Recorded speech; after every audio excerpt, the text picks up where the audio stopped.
Here. Alderman Sorrentino? Here. Alderman Jacob? Alderman Eugene Wesley? Here. Alderman Catalano? Here. Alderman Sizmarsky? Here. Alderman Messina? Alderman Woods? Here. I declare a quorum. So, next approval of minutes of the meeting for June 8th, 2017. Do I have a motion? So move. Second? Second. Any questions? All in favor? Aye. Aye. Opposed? That passes. Next, we're gonna switch around a little bit. We're gonna go to B first. Approval of a text amendment to section 17.605.B.2 of chapter 17 of the Municipal Code Unified Development Ordinance to eliminate build-to line requirements for type 14 buildings. Ms. Kelly. Thank you. I just want to give just a really quick overview of what the request is. This was actually initiated by a property owner in town, and the request is to eliminate, as you see here, the front setback shall be considered a build-to line. They're actually looking to not modify the regulations, but it only applies to type 14 buildings, which can be in I-1 or I-2 zoning districts, and it has to be a minimum area of 2 acres. So just to illustrate what that means, there is, the diagram here shows front lot lines. The blue line represents, say, whatever the setback is supposed to be, 40 feet, for example. The build-to line would require that that building has to be placed at the build-to line. A setback requires a minimum of it being set back at least to that line, but could be pushed back further. And so that's really, it provides a little bit more flexibility for the developer that's looking to redevelop the property. The CDC did find that it was consistent with the UDO and also the comprehensive plan, and therefore recommended approval.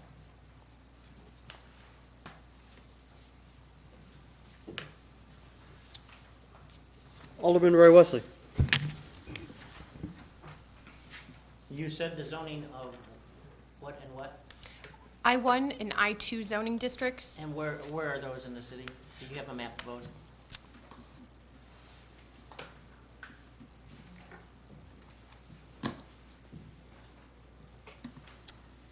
I don't know if it is still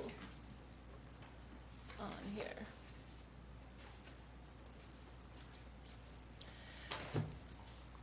So the properties, Go ahead. I'm sorry, the properties that are highlighted in the purple are I-1 and the darker is I-2.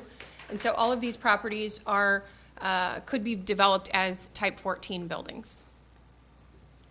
Do you have another question? Not at this time.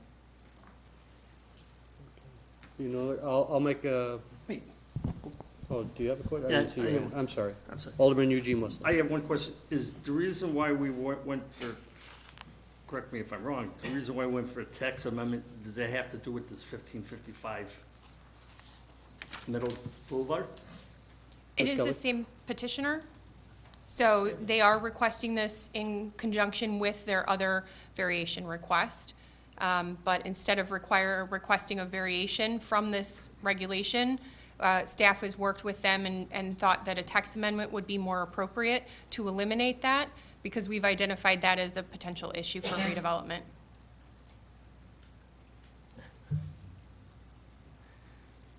Do you have another question? No. Any other questions? Yeah. All right, I'll make a motion to approve. Do I have a second? Second. Any other questions? I Alderman Roy Wesley. just find this kind of interesting that this comes up exactly at the same time that we have a variance at 1555 North Middle. I just find it kind of odd that it would come up at the same time. Well, that's the thing that preempted it. That's the thing that did bring it up, correct? Correct. Am I Correct. So this text amendment was not initiated by staff. It was actually initiated by the property owner of 1555 North Middle. And they, as I mentioned, are doing this in conjunction with their height variation request. So why didn't they do it as a variance? Ms. Kelly? Staff has worked with the property owner, and because we've identified the build-to line as a potential issue for redevelopment, one that we would be looking to do a text amendment on at some point. They've agreed to move forward with the petition for the text amendment because staff is supportive of the request. And- Okay. Okay, we have a motion, we have a second. All in favor? Opposed? No. Two? Roy and Eugene? Yeah. I have some questions All right. for the attorney. Okay, next, so we'll go back to A, approval of a building height variation to construct a new industrial building at 1555 North Middle Boulevard. Ms. Chrissy? Thank you. Again, I'll just give a brief overview. The subject property is located at the corner of Devon and Middle, the southeast corner.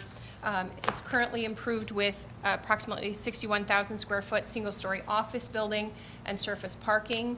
The access is actually through a shared access easement on the south side of the property, which is not proposed to change. The proposal is to demolish the existing building and build a new 80,000 square foot warehouse distribution facility that could be divisible into 3 separate spaces. However, the property owner is currently in lease negotiations with a single tenant that would occupy the entire building. Again, the access remains from the south through the access easement. There is also, in conjunction, we just talked about, the request to eliminate the build-to line and allow a setback, which would then enable them to have the parking in front of the building on Middle. The adjacent property owner to the south did express concerns via letter about the shared access easement. As the city does not restrict the access on private access drives, our restrictions are relative to public streets. This is a private property matter that will need to be handled between the 2 parties. The variance request is for a height variance for up to 45 feet. And the reason that it's up to 45 feet is that in order to accommodate either a 32-foot or a 36-foot interior clear height, the up to 45 feet will allow some flexibility. And as I noted, the property owner is negotiating with a tenant that, depending on what their needs, they may need the 36-foot clear height, so the 45 would enable them to do that. The CDC recommended approval, finding that it was consistent with the UDO, the comprehensive plan, and found that it met the standards for variations.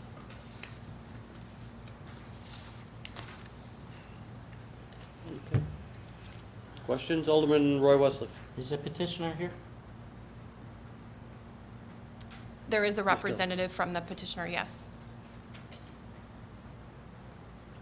To this date, have they solved the problems? I'd like to ask the petitioner if they solved the problems with the neighbor. You gotta go.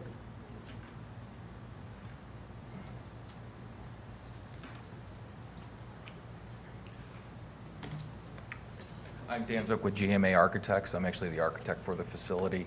I have not been a party to the conversations with the neighbor at this point. Do you have any other questions? This is just one neighbor that we're talking about. How about the other neighbors? Not that I'm aware of. So there's nothing discussed between the neighbors? Ms. Chrissy? We have not received any concerns expressed by any of the adjacent property owners. And if you'll note, if we go back to, this is 1500 North Michael that is currently being demolished, and then a new industrial building is being built there.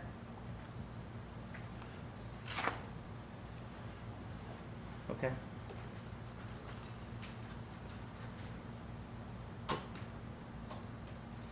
Alderman Eugene Wesley?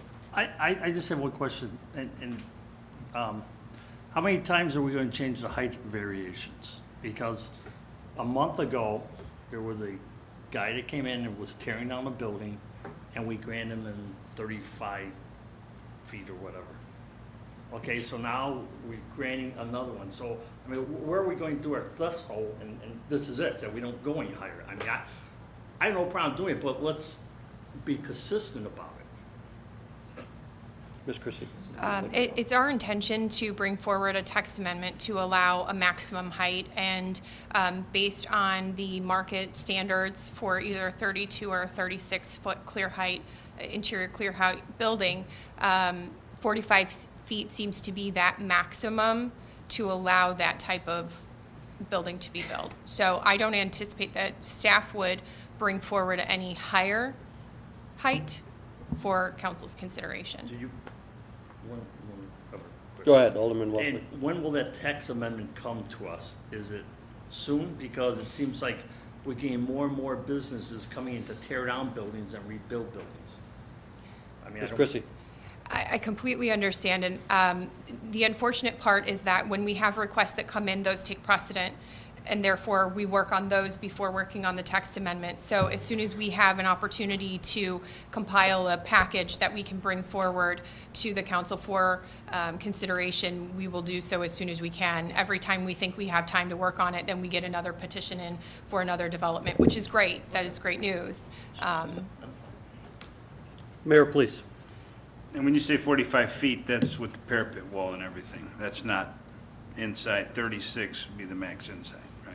Correct. 45 feet is the building structure to the tallest part for the parapet wall, yes. Alderman Roy Wesley. This question to the city manager. Can we put a date on when they're going to finish this text amendment? I mean, they are, Yeah, I think I'd like to put this to rest too. yeah, it's on the agenda right now. It's listed as a future item with a date, For what? this summer. Okay. Do we have any, Alderman Catalan? Yeah, so the 45 feet, that's going to be height in the, or the mechanicals in the building, or is that going to go higher than that? Ms. Chrissy? The mechanical units are not included in the calculation of the overall building height. However, those are required to be screened from view. But it's unlikely, given the 45 foot, that there would be mechanical units that would exceed that height. Okay, thanks. Okay. I'll make a motion to approve. Second. Any other questions? If not, all in favor? Aye. Opposed? No. Abstain. One abstention and one no. That was Eugene. Well, you still have time. Okay. So, next, number C, dumpster enclosure program update. This would be exciting. Riveting, actually. Ms. All right, are you taking this one? Excellent. Bring out the big guns for the Try and make enclosures. it as exciting as I can. Well, as you recall, this is something we discussed back in the summer of 2015. The concern was code enforcement, garbage, views from major thoroughfares, and the discussion started off with mainly along Irving Park. We have a number of dumpsters that are visible from Irving Park, and I just to clarify, this is not intended as a way to pick on anyone, but it was something that the staff and the council felt was important. We discussed it over 2 or 3 meetings, I believe, and we discussed whether it was appropriate to include dumpster enclosures in the facade improvement grant, and that was one of the things that the council did agree on, that if someone did have an application in for facade improvement, that they would have to enclose their dumpsters. And we have a business on Irving Park that went ahead and did that. And I do have some pictures that I'll bring up in just a second. And some of the other things we discussed, what zoning districts, where it was appropriate, and the way that it ended up, there was, just going back very briefly, we talked about an incentive program, and what the council's direction was that we were going to require a permit, but there was a no-fee permit. So with that, we sent out a letter in January of January 22nd, 2016, and at the meeting the industrial area it was felt that it was prudent to include that. So the letter went out from myself, and we decided on a 2-year time period for compliance. So the compliance period will be January the 22nd, 2018. And really where we ended up was that it was for the Irving Park corridor, the commercial districts, so commercial districts, industrial districts, and multiple family. And the multiple family letter went out right thereafter. The deadline is the same for everyone, January 22nd, 2018. So with that in mind, I have had a number of calls on this program. Some people, a few people have complied with it. A number of people are planning to, and I've talked to a few businesses recently, a number are planning to construct their enclosure this fall. But there were a number of concerns with the program. Specifically, the industrial park, parking is at a premium, and the concern is to retrofit a building with a dumpster enclosure. The logical place is to put it in a parking lot, and a regular dumpster enclosure is going to take 2, perhaps 3 parking spaces, and some of the businesses are at maximum in terms of parking as it is. They don't have the ability to give up 2 or 3 parking spaces. One particular business that business owner that I talked to, that I went to look at it, there wasn't even a place when I visited other than 1 guest parking space to park. So with that, and taking away 3 parking spaces creates an issue. So concerns in the industrial park, and I did get an email today from the same individual stating the same concerns about parking. The other areas of concern are some businesses and some multifamily properties along Irving Park Road in the commercial area. A number of them had enclosures behind the building, off the alley, so not visible from the Metro right-of-way, not visible from Irving Park, in the back of the building, effectively screened unless you were in the back of the building. And again, concerns were, we barely have enough parking as it is. If we build an enclosure, rather than losing, the 1 space where the dumpster enclosure is now, we're going to lose 2 or 3. And then another location where there physically wasn't a good location to build to construct the dumpster. So with that, not sure whether I did a good job of making it interesting, but for one of that, just to kind of run through some pictures, just to kind of clarify some of the things that I covered. As I said, this is by no means picking on anyone in particular. It's really some of the things that we see from Irving Park Road. So this is one of the pictures from when we started the program. Some of the concerns, obviously, a number of businesses, a number of dumpsters, no enclosures from this viewpoint. Another location, like I said, it's very prominent from Irving Park Road. A dumpster, obviously, on a pad, not enclosed. So, like again, I'm trying to, we'll zip through that one because there's a name on it. Again, there are a number of dumpsters in town, and I remember when we looked at this for specifically Irving Park Road, we were in the region of 120, 130 plus dumpsters. Some businesses do enclose them. Typically, a new development, any type of new development, will build an enclosure. It's a requirement. Really what we're talking about is existing structures, existing buildings. So with that, this is another one of the examples of, this is looking at a business from Irving Park from the alley. So you only see this if you're back in the alley, which you're either parking, you either work at the business because all the customers park in front, or you're the driver who's emptying the dumpster. So this was one of the individuals that I did go out and talk to, and we discussed the location. Effectively, they have it screened from the north, Irving Park. They have it screened from the west with the building, from the east from the other building, and from the south from the railroad tracks. So this, unfortunately, is not the best picture, but it refers to the parking lot of the individuals I did get an email from today. My camera work was not the best. Let's just, this was the parking lot that I referred to, that there was one guest parking space, which actually is why I didn't park there. The dumpster enclosure is right at the end of the parking lot and would take up 3 of their obviously valuable parking spaces. So that is a concern that I've heard from that business owner a couple of times and an email just today. And then finishing on a more positive note, these are some examples of recent dumpster enclosures that people have built. This is one actually in the industrial park. This is one, the facade improvement grant recipient that I mentioned off of Irving Park Road. Requirement wants to enclose it, and they certainly did that, which we appreciate. And here's another one that recently did get a permit, a no-fee permit, and did build an enclosure. So really, the purpose of this, or the reason for this discussion, is to kind of give you guys an update.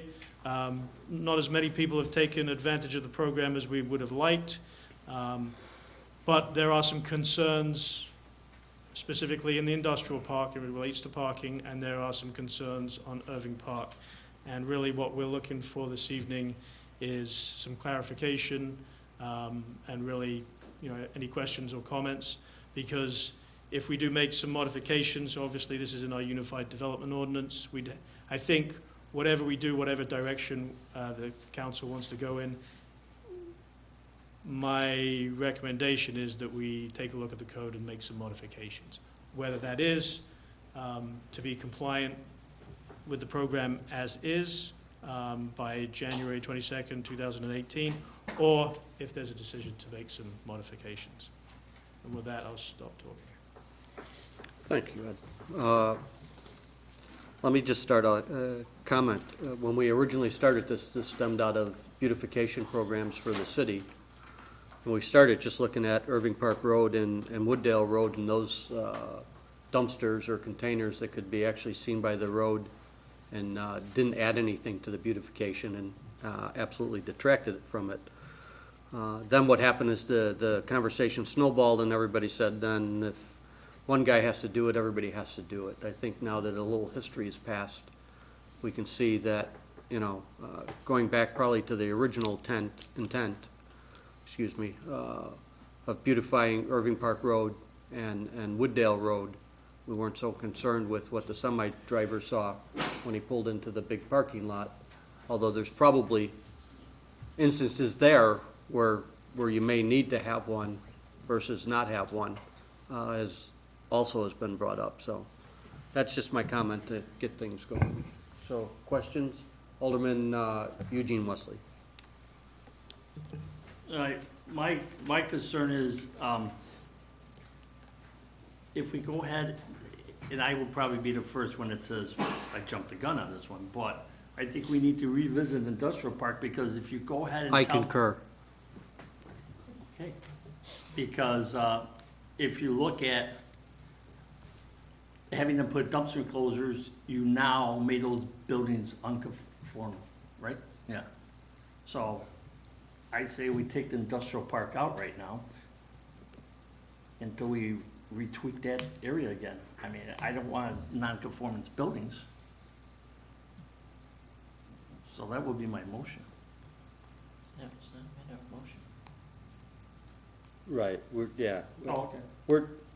We're trying to get some consensus Oh, as okay. to what's going on in here and come up with a better idea. So in general, most of the time, the industrial park really isn't applicable to what we're talking about. But in some cases, instead of a full enclosure, maybe just a one-sided screening that didn't take away any parking, but would eliminate something from view in cases where that came into, let's call it the vision triangle, if you will, around corners and stuff, where a building across the street doesn't necessarily want to look at that guy's dumpster, but we don't necessarily have to have the guy do a full-blown three-sided chain link, double-gated enclosure that wipes out 3 or 4 spaces. So that might be an alternative to look at. But in general, if it's behind the building, I think, and out of view of the front of some other buildings or the main road, it's really not, it's a non-issue, I would think. Alderman Mike Sismarski. Yeah, I think it'd be more like for residents who are across from Foster, if the businesses have any garbage, which I don't think any really do, or Wooddale Road, Thorndale Road, or Devon, any main artery, not side roads inside the industrial park, but anything bordering on a main artery. Alderman Roy Wesley? How are you gonna handle Georgetown? Mr. Cage?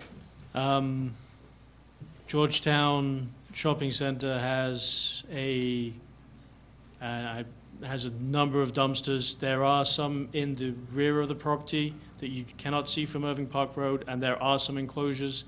But it's not doesn't have a unified plan. It seems to be one business has an enclosure, other businesses do not. So that was one of the areas that really came up with this program. It's very visible.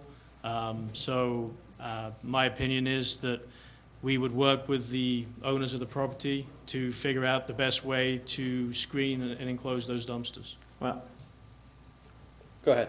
in return with that, I mean, behind Georgetown, those condos that overhang has to look down at Georgetown garbage in their parking lot, and behind it, I've got a couple complaints over there that I buy this condo and I have to look at pallets, I have to look at trash, I have to look at all this stuff, especially the grocery store with the pallets and stuff that he had. There's pallets back there.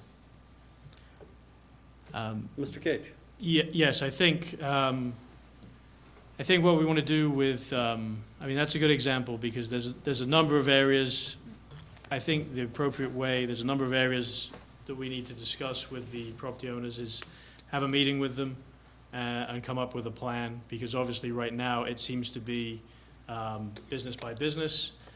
Some of the businesses don't have dumpsters, some of them do, some of them are enclosed, some of them are not. Some of the enclosures have been there some time, they're not in the greatest of shape. So I think just because there's a number of issues with that particular property, that warrants a face-to-face meeting, sit down, a discussion, and coming up with a plan. And I think just, talking about like the bigger area, what I'm finding is there's a lot of questions on this program. It's somewhat time-consuming. So the industrial park, what I'm realizing, as we only have a few numbers of people who've built the enclosures, some people will do it this fall, but come January 22nd of next year, there's going to be a number of properties that aren't in compliance, which means that it's going to come back to staff to follow up with those individuals. I think, whatever the council's decision is on the industrial park, that could be a later phase. I think we want to focus on the original reason that this came up, that Alderman Woods brought up about beautification. I'm already getting the sense that I'm going to have a number of meetings with a number of business owners and property owners along Irving Park, which I'm quite willing to do because this is an important program. We want people to understand it, but it's going to be time-consuming. The meeting that I'll end up having with Georgetown, I suspect I'm going to be having with a number of other businesses as well. You have another question? Yes. Alderman? I don't think I can't have these residents wait to 2018 to clean up behind Georgetown with the pallets and stuff. That's not fair to the residents that live there.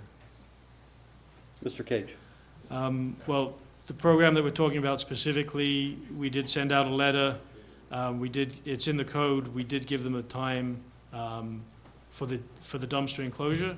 If we're talking about other things, I'd be happy to go over there and talk to the business owners and see if we can figure out what those issues are and resolve them. But Okay. in terms of the enclosures, I'm not an attorney. I don't claim to be. If Mr. Bond was sitting next to me, he'd reference the letter. So the enclosures have to wait for the time frame because that's the time frame we spelled out.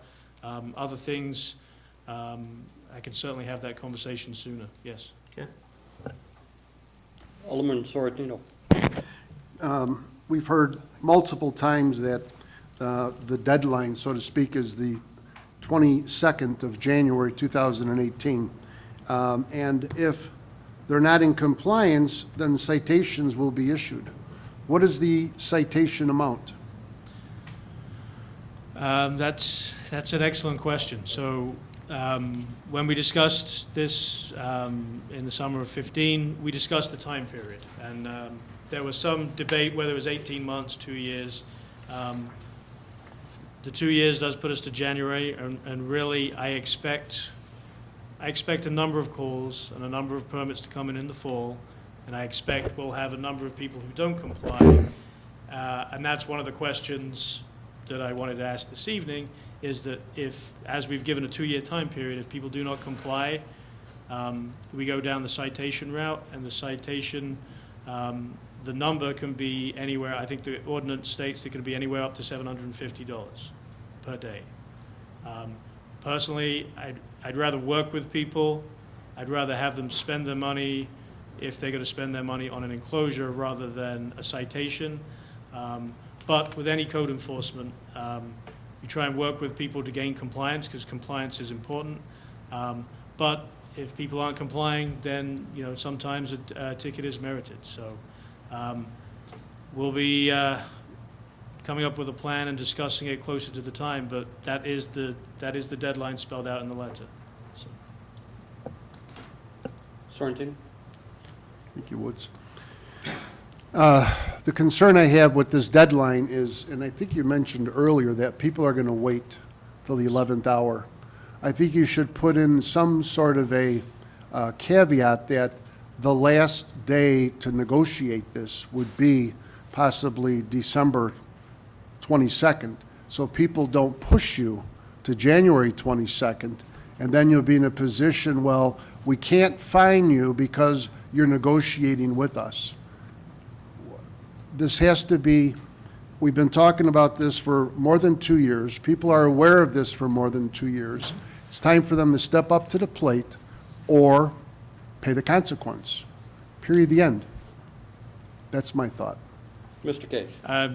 Just briefly, the intent on my part is a reminder letter will go out, because really, the more people get in compliance in the fall, and when I say the fall, September, October, November, the better. You're exactly right. People wait till the 11th hour. That's why we're going to send out a reminder. Hopefully we get the compliance numbers up, so we're dealing with a handful of non-compliant properties.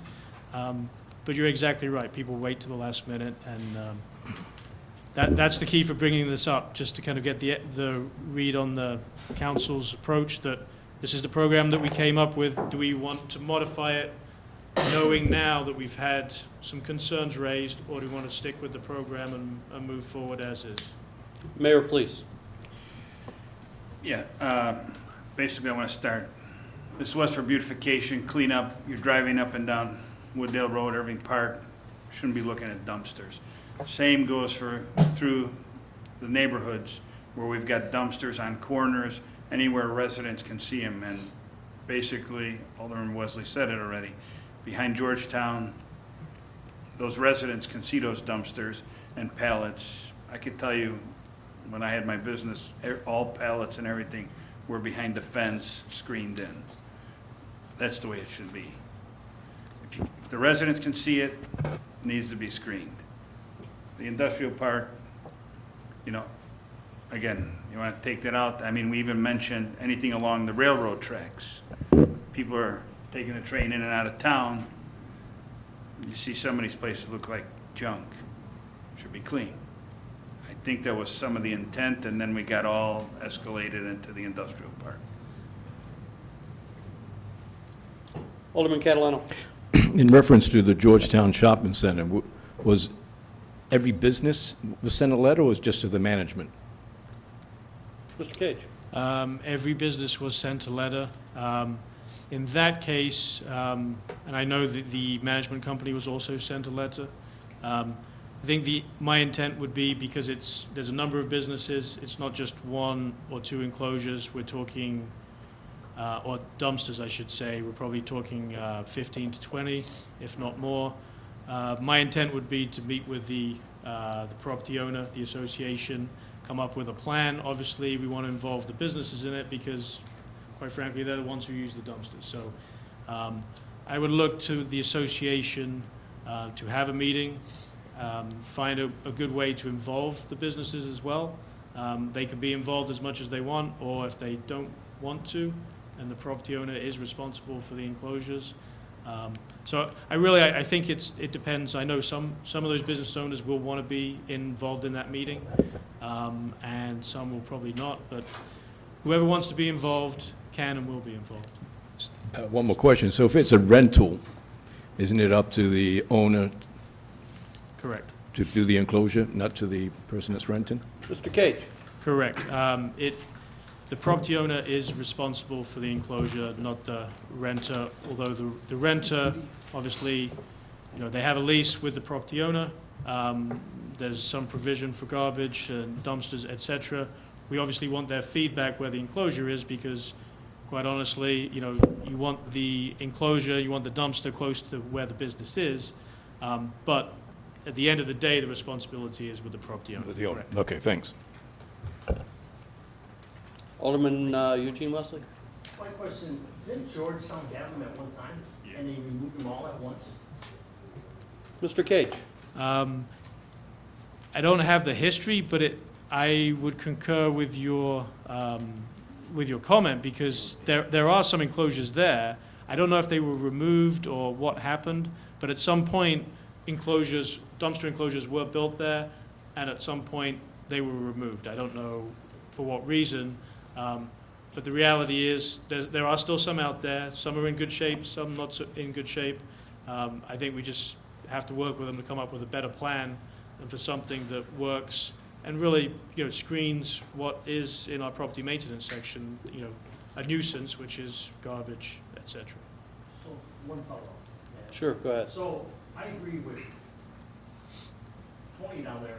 It shouldn't be the business owner there. It is the landlord of that whole entire shopping center.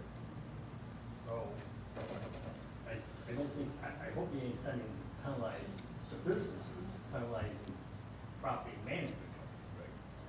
Just want to make sure that's what we're talking about. Let me just interject because there may be legal issues here. And just because the property owner owns the property, it might be a triple net lease where that's part of their lease obligation. So we'll leave that to the attorney to figure out the fine nuances of that, so we don't have that. Just very briefly, my intent is to involve, if it's a person or business that leases property from a property owner, to involve them both. So there's no surprises. But the reality is, there's some legal issues here. Really, whoever is responsible needs to build them, construct them. Thank you.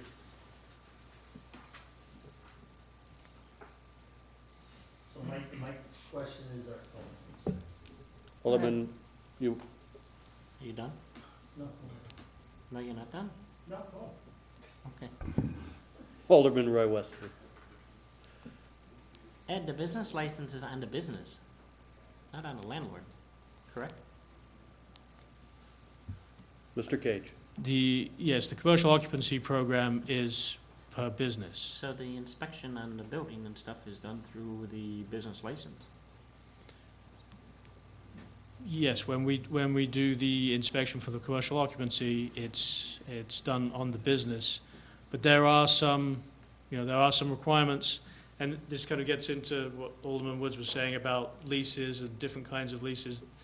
Some of these things are requirements of the business and the business owner, and some of them are requirements of the property owner.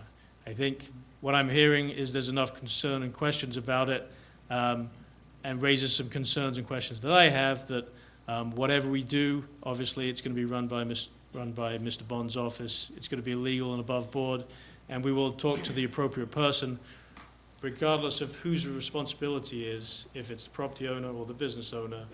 Both will have the opportunity to be involved so that nobody's surprised. That's why everybody got the letter. We want to make sure that it's transparent. Everybody knows about it. Everyone knows what the deadline is. It's pretty much tattooed into my brain. That's why I can remember it. And I know a lot of other people know when the deadline is, because when they call and they have questions, they bring it up. So you raise an excellent point. We'll be talking to Mr. Bond, and we'll make sure the appropriate party gets involved. But the key here is that everybody knows about it, everybody understands what the requirements are. Alderman Roy Wesley. Another thing that we're gonna come up later is the city here gave permission for outside storage before over in Georgetown, for at least one business there. The other one, I don't know about. And that happened before your time. Mr. Cage. Yes, now, special uses, typically outdoor storage of, I'm trying to think of one in particular in the industrial park. There are areas that are screened that are for outdoor storage. Outdoor storage is a special use. I think you raise an excellent point. There probably was some outdoor storage allowed for certain uses at Georgetown prior to. The permission came from this council. Right. So the reality is, if someone has permission for outdoor storage, we'll find the ordinance and the requirements. And if they're allowed to store it, they have an ordinance approving it, then they're allowed to do that. And they can continue to do that. But outdoor storage, I mean, it's a similar section in the ordinance. Right now, if you get a special use permit to allow outdoor storage, the requirement is you have to screen it. And it's really the same thing with dumpster enclosures. You're allowed to store things outside if you get a special use permit. You're allowed to store your dumpster outside if you enclose it. Really, that's the key. We don't have that in Georgetown. We don't have a special use permit for what particular Okay, well, I think we know, right, you're gonna move forward. And so part of this is to to give you some direction, to look at this again and come back with some recommendations. That's what we're talking about, right? Yeah. And Okay, that makes sense. Alderman Jacob, welcome aboard, first of all, I'd like to say. Mr. Cage, I know the other day you and I had discussed, seeing the garbage dumpsters from the road, but it says regarding the multifamily areas, that these remain with the code enforcement, so the multifamily buildings, those regardless of whether you see it from the road or not, they have to be enclosed? that is correct, yes. Yeah, thanks. All right, we don't need a recommendation or anything, right, or a vote, so we're good there. Next items to be considered for future meetings.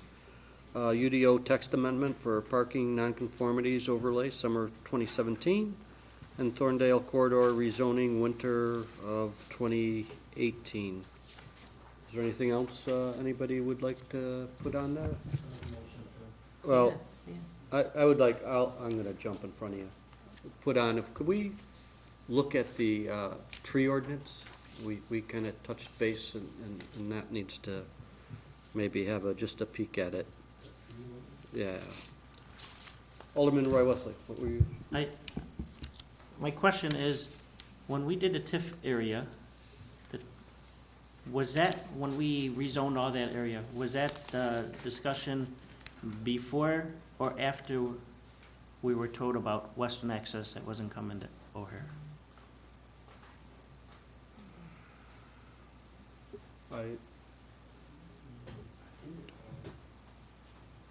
Do you understand my question? No. When we rezoned the TIF, when we rezoned that whole area up there along Thorndale, we did the rezoning over there. Mm-hmm. At that time, we didn't know if we were gonna have western access to O'Hare, going under O'Hare there. I'd like to know the timeline on that, when we talked about that. Was that before? Because we're not getting western access, it's going around. Well, I No, don't what? think it's completely decided yet how it's going in there, but, so Jeff, do you understand what the question is? So when did we approve the ordinance? Yes, go ahead, go to Jeff, maybe he Right. could shed some light onto it. Mr. Murmas. I think Alderman Wesley's referring to when most of our plans were created in that area for the overlays and whatnot. Exactly. That was pretty early on in the process. More recently, they've talked about western access isn't happening anytime soon, but that's not in perpetuity. So as Alderman Wood's saying, nothing is decided. It's not happening now, but it could happen in the future. As you know, the tollway project's not even going to be completed until 2023, I believe, or 24. 24, 25. Yeah. Okay. Mayor, please. Right, as far as Western Access goes, right now, they're just moving some parking from the north. Suppose there's gonna be a parking garage over there at the moment, for now, with possibly, security checkpoint or whatnot. Again, that's a fluid project. Okay. No further questions. I'll make a motion to adjourn. Second. All in favor? Aye. Opposed? We're adjourned.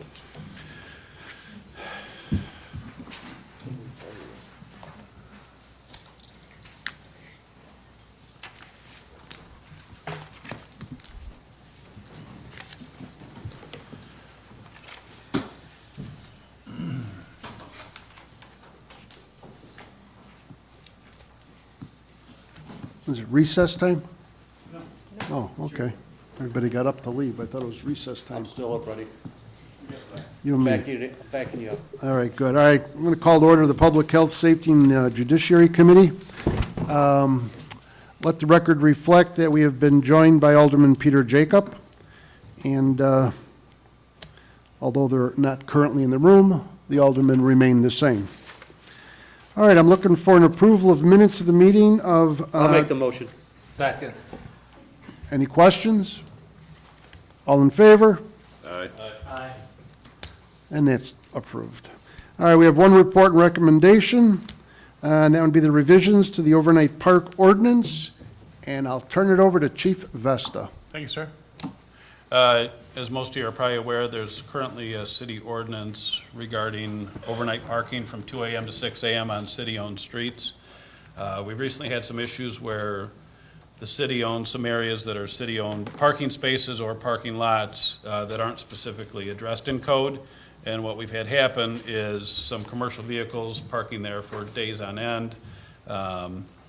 And so what we're looking to do is amend the code to cover city streets and also city-owned parking lots or parking spaces, unless they're covered by a specific license or parking agreement. So it wouldn't prohibit the city from entering into agreement with a business owner that has, parking spots in front of a business, but, it would still allow the city to establish some guidelines. The second part of this is, at least for the last 21 years, but I know it was long before that, there's always been a procedure in place to allow for special permission if someone has visitors, they don't want people driving at night for, if they're having a party, driveway work, roof work, you name it, a number of things. And we've always had a procedure in place that they can call into dispatch and get up to 5 nights a month that we would grant permission for them to park on the street overnight. The goal of that is we don't want long-term parking overnight because not only do you get a lot of abandoned cars, and you see in places where cars aren't moved and it becomes very congested, it also allows us in the crime prevention to know what cars are supposed to be around and parked at night, and if we see one that sticks out, generally it'll alert us that, maybe we should do some further checking on it. So we're looking to put that into code that there is some permissions there. With a procedure which currently now is they can call into dispatch, and then, it still have the ability if there's a severe hardship or a family emergency or, that we could extend that. We're not trying to punish residents and say, you can never park in your street, but it gives us a way to kind of work with them. And then the final part of this is there's some old language in the, that talks about exemptions to the ordinance that's in place, and most of these places are all covered by residential parking permits over in the Georgetown area, and Front Street is one of the parking lots that was exempted in the past, but it said Front Street, it didn't say the Front Street parking spaces, so we're kind of addressing all these things at once, and it would still allow someone that lives like in an apartment complex above Front Street to still park in those parking spaces overnight. So it wouldn't penalize residents that are living there too. So that's the basis of what we're looking for. Alderman Jacob, you have a question? I was just gonna make a motion to approve the revisions to the Second. ordinance. Any questions? Alderman Jacob? I did have one question. It does talk about the watch commander having it says permission can be granted, if there are additional hardships, the watch commander may allow for additional parking permission. But then before that, it talks about the police chief. So I'm just a little confused on that. I guess two parts of it. The procedure approved by the police chief is just basically saying we have a way for people to call in and get permission. And right now, that's through the dispatch center. We revoke that permission and we let people know ahead of time when we have large snowfalls or if we have a special event or some reason that, hey, we can't allow overnight parking tonight. What it would allow is, 10:30 at night, someone calls up and says, I've had my 5 days, I just took my mother to the hospital and we have family that's over. They can extend it a little bit. We're just trying to work with residents and not be, it just allows the watch commander to go, we can go a little bit over 5 if it's reasonable. There's a log of those, we keep track of all of them, and if anyone becomes, and those logs are available to all the patrol cars even on the street, if someone becomes a habitual problem, then we would address it and probably deny them at some point, so. Thank you. Any more questions? All right, we have a motion and a second. All in favor? Aye. Opposed? And that passes. Items to be considered at future meetings, the DUGIS reporting system software, and us, Chief? Yeah, and that should be ready to go in August. We just got the final version of it. so. Beautiful. Nothing further. Make a motion for an adjournment. Yes, sorry, Mayor. I spoke to the chief about this before the meeting, about the criteria coming forward. He says the attorney regarding liquor licenses and food establishments. So- Yeah, we can add that to the. So the attorney's working on that at some point. Because we keep getting every week. Sure. Alderman Eugene Wesley? Enthusiastically calls down to Washington DC and get the quiet zone done for a time. Good. We'll start with you with the quiet zone. Any other questions? All right, then that passes. And we're adjourned. You walk right into that.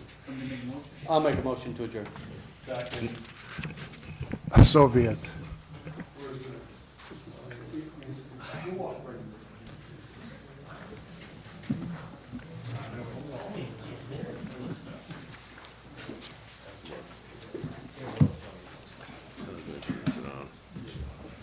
Call to order the Public Work Committee.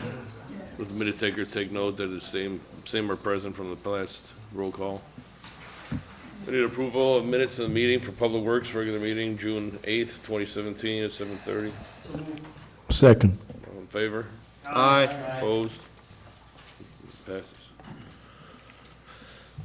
First, I have a report and recommendation for approval of final payment request for Copenhagen Construction Incorporated for the Edgewood Sidewalk Project in an not-to-exceed amount of $48,275.39. That is my motion. Second. All questions?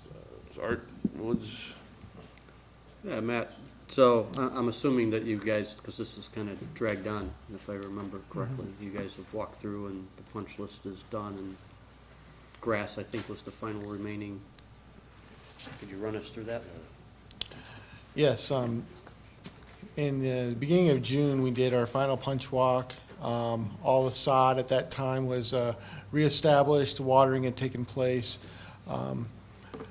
All the other work had been done for the project, so it was all completed. Punch list was all completed as of June 5th. As of this time, there is some sod that is either dead or dormant on the block. But as we all know, July and August is not the time to be laying new sod anyway. So the thought was, let's go ahead and get this kind of put to bed. We do have a 2-year maintenance bond with Copenhagen for this project. So in September, we will then relook at if there's any sod that needs to be redone, and at that time address those situations. You want to follow up? Yeah, one follow-up. So is this the same company that was doing their rain gardens at, so, and. Yes, it and is. So I'm just bringing it up because they haven't been as quick as we would like to respond to that maintenance. Yes, it is, and so what we will do is we will address it with them immediately. If they are, let's say, lackadaisical in their response, then we will go through legal channels immediately and get them to either push or not on the project. Thank you. Alderman Jacob? Just wanted to touch base with the two aldermen in the ward, if there's any resident complaints or is everything, I mean, as far as residents and you guys are concerned.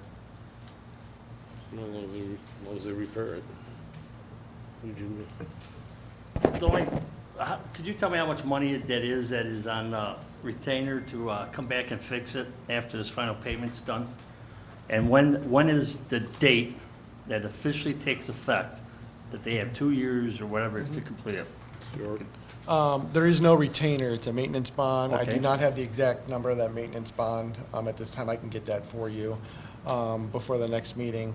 The day of final completion, final acceptance was June 5th of this year, 2017. So we had 2 years as of June 5th. So the maintenance bond will go through June 4th of 2018.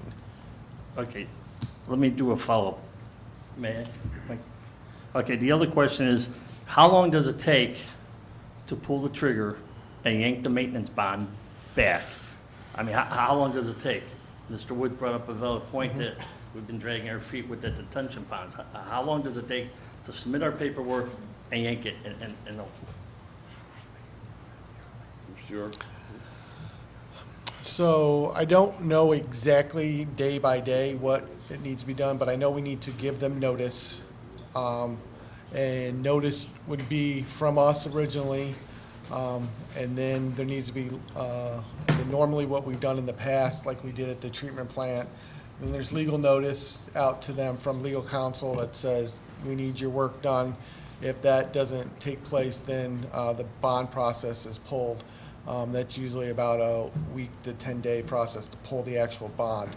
So I'd have to talk to legal counsel to see how much time we have to give them. Like if I send them a letter on September 1st, do I have to give them 10 days, 15 days, 30 days? I don't know the answer to that. But we'll make sure that we can have that for you for the next meeting if you'd like. Thank you. Mayor? Matt, I was just gonna say, make sure the attorney's prompt and ready to go with those questions next week, because I know he's gonna give us the Prompt Payment Act stuff. So, let's, since Copenhagen has dragged their feet on the pond already, just make sure we have all our Ts crossed, Is dotted.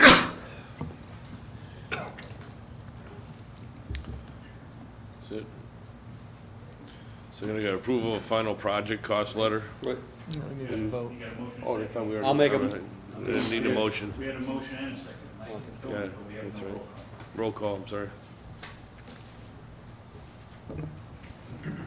Alderman Roy Wesley? Yes. Alderman Sorrentino? Yes. Alderman Jacob? Yes. Alderman Eugene No. Wesley? Alderman Catalano? Yes. Alderman Sismarski? Yes. Alderman Woods? Yes.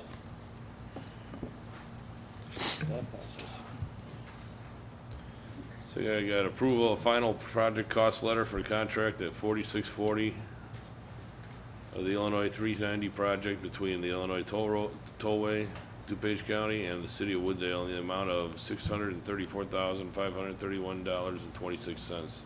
That's my motion. Second. Any questions? None? Okay. Any roll call? Alderman Roy Wesley? Yes. Alderman Sorrentino? Yes. Alderman Jacob? Yes. Alderman Eugene Wesley? Yes. Alderman Catalano? Yes. Alderman Sismarski? Yes. Alderman Woods? Yes. That passes. Approval of intergovernmental agreement for contract 4644, the Illinois 390 project between the state of Illinois State Toll Highway Authority, and then the Illinois Department of Transportation, the county of DuPage, and the city of Wooddale, and the village of Bensonville. That's my motion. Second. Any questions? Alderman Wesley? For this project, is there any cost sharing with the city of Wooddale and Bensonville in this agreement anywhere? Of course, I didn't read this contract. Mr. Murmas? Just typically in general, as we've passed these IGAs, there's communities, our neighboring communities, that may be part of that IGA with the tollway. So it's not necessarily us cost sharing with them, it's just a group IGA. You may remember on one of the last ones, Itasca was in on it, DuPage County could be on it, Bensonville. It's been the same each time we pass one. Did I answer? Okay. Did I answer his question? There is a cost portion of it, and that is later on the list. There's a final cost payment for 4644. That's a little bit later down our agenda lines. For the 300, okay. Yeah, 313,000. But, so we'll talk about that when we Talk get there. about it there. Yeah. Alderman Jacob? I know we've talked about a lot of intergovernmental agreements. I don't recall anything with the village or the village of Bensonville. Was that, I remember Itasca and county. Mr. York?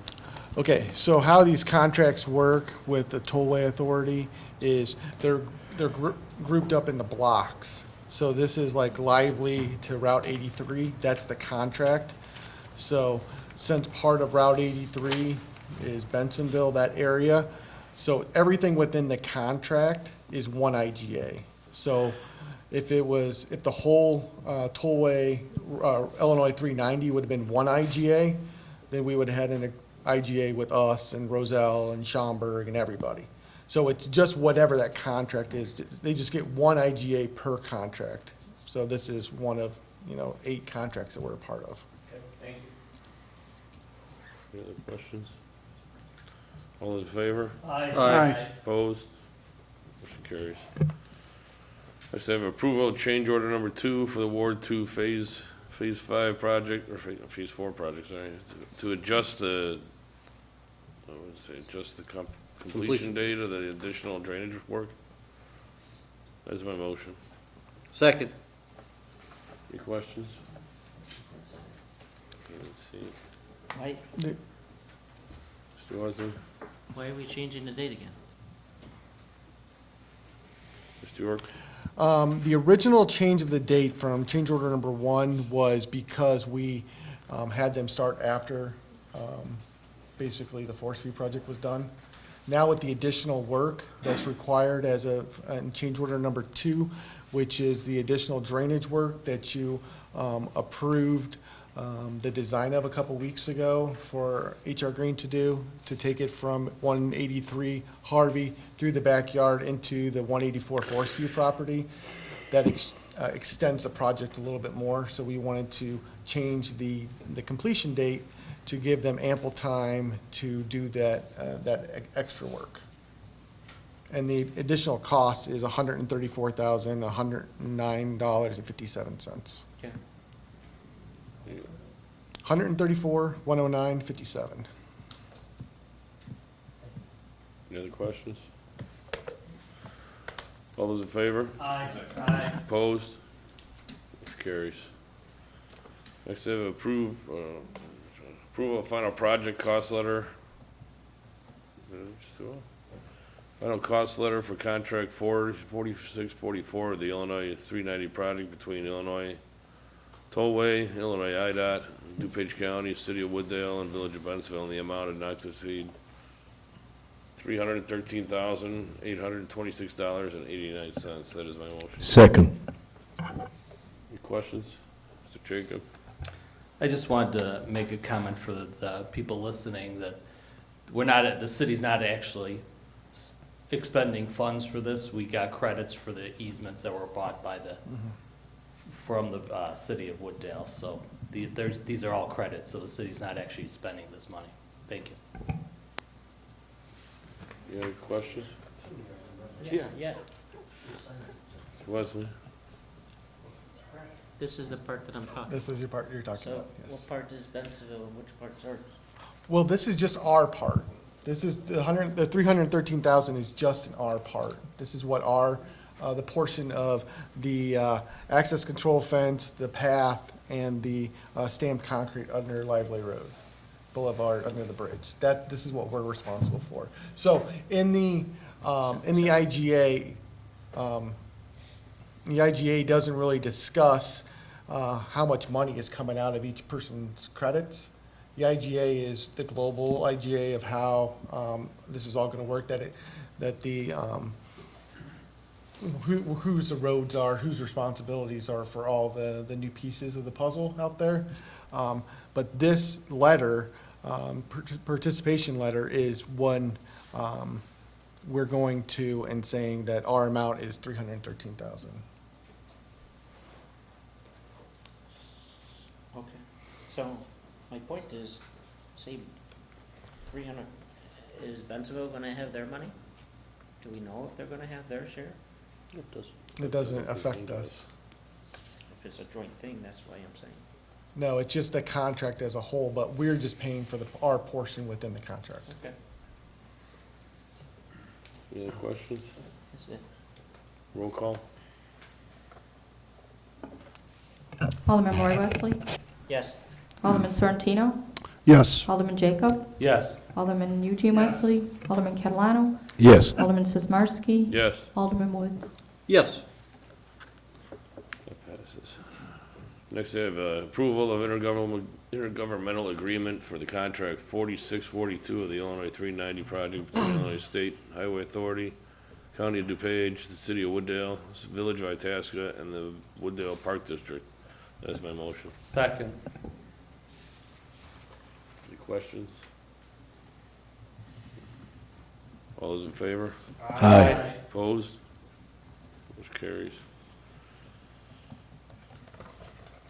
Next, I have approval of project cost letter for contract 4642 of the Illinois 390 project between Illinois Tollway, DuPage County, City of Wooddale, Village of Itasca, and the Wooddale Park District. That is my motion. Second. All in favor? Aye. Opposed? Motion carries. That's a lot of repeat talk here. Next, I got approval and amendment for amendment number 8 for HR Green with the Elgin O'Hare Western Access Project to extend the agreement from July 1st, 2017 to April 30th, 2018. That is my motion. Second. Questions?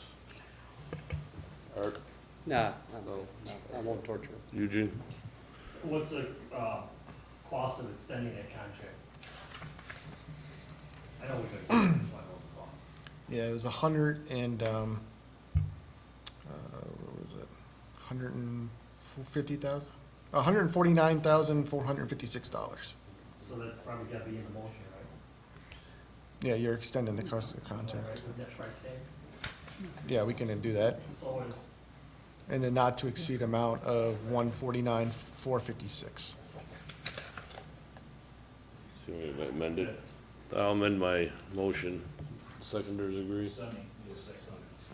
Yeah, I'll agree to amend it. My new motion will be, or my new recommendation will be to add the $150,000. Yeah, I 149,456. thought not to exceed, might as well just round it out, not to exceed.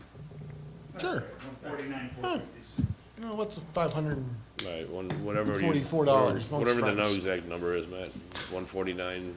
149,456.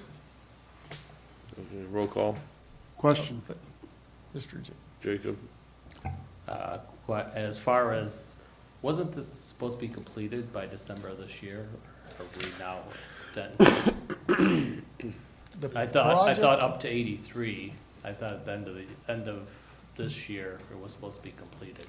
Stuart. Well, okay, let's say that they get it done before November of this year. Okay, with contracts, any contract, once it's done, it's not done. You know, we all know that, so there's gonna be work, there's gonna be punch list work, there's gonna be additional things that we're gonna ask HR Green to help us with up until the completion of the project. So this is basically just taking us through the rest of the fiscal year. If it's done early, it's done early. I mean, we're basically time and material, so. We're not paying them unless they actually do something, so. Good, you follow? And are we expecting that to be the last extension? I mean, I'm assuming we're wrapping this up relatively soon. I would say no. I'd probably say we're 70% done with that, 80%, but they'll be around. Scott likes us, likes to come to our meetings. Questions? Roll call? Alderman Roy Wesley. Yes. Alderman Sorrentino. Yes. Alderman Jacob. Yes. Alderman Eugene Wesley. Yes. Alderman Catalano. Yes. Alderman Sismarski. Yes. Alderman Woods. Yes. Passes. Last recommendation, we have a report for Ward 2 and 3 stormwater project by Robinson Engineering. That's my motion. Yeah, presentation, unless you guys don't want to hear a presentation. Oh, no, we want to hear. Jason will give us a nice presentation. Okay, let's.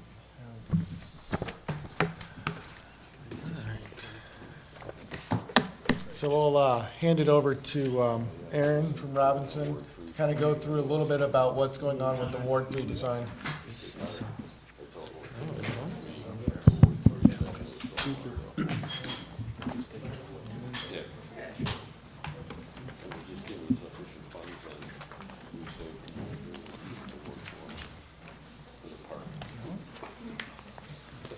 Good evening, all.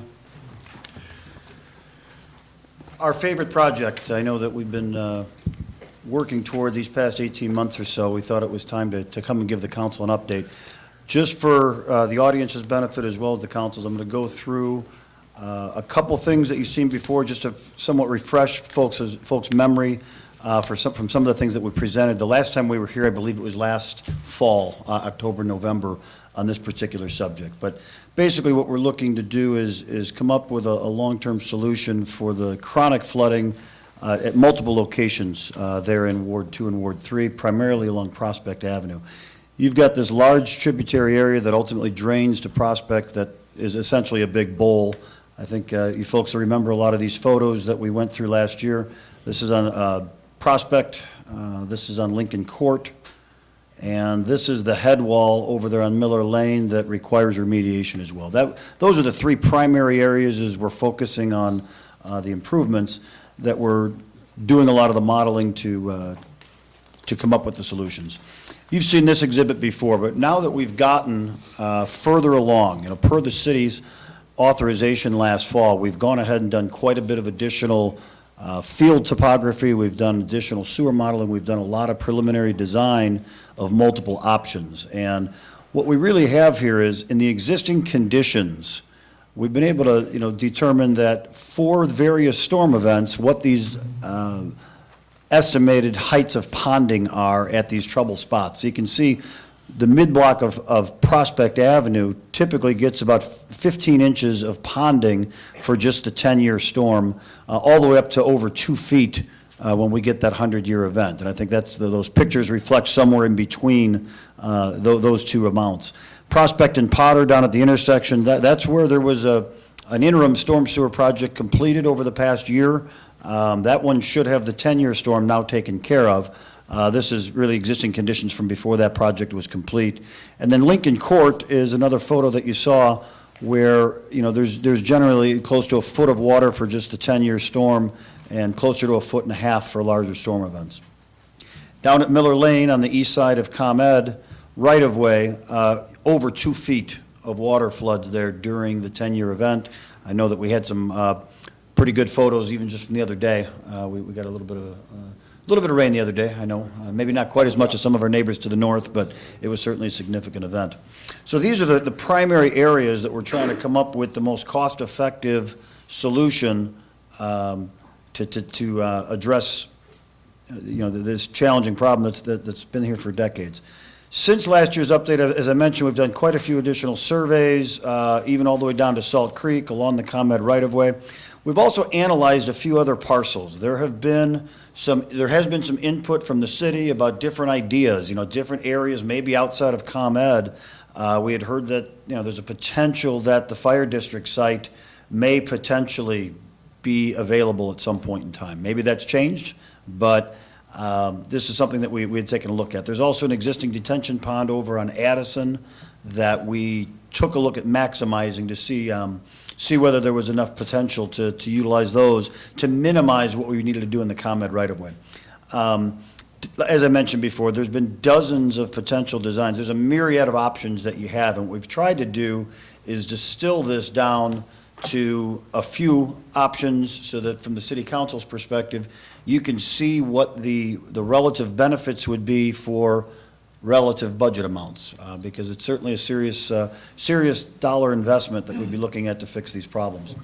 As far as ComEd goes, and I think we updated you on some of this last time, but over the past 18 months, there have been multiple meetings and teleconferences with ComEd. Matt and Jeff have sat in most of those, a couple of you aldermen. I know that even Representative Winger has sat in on a couple of those meetings over the past year. ComEd is not going to agree to a standard, what I'll call standard detention pond with, an open air pond. They are going to insist that if they approve anything, it will need to be underground detention. From a stormwater standpoint, it doesn't impact us that much. It's just generally more expensive to have to construct underground detention. They do have very stringent engineering requirements anywhere near their towers.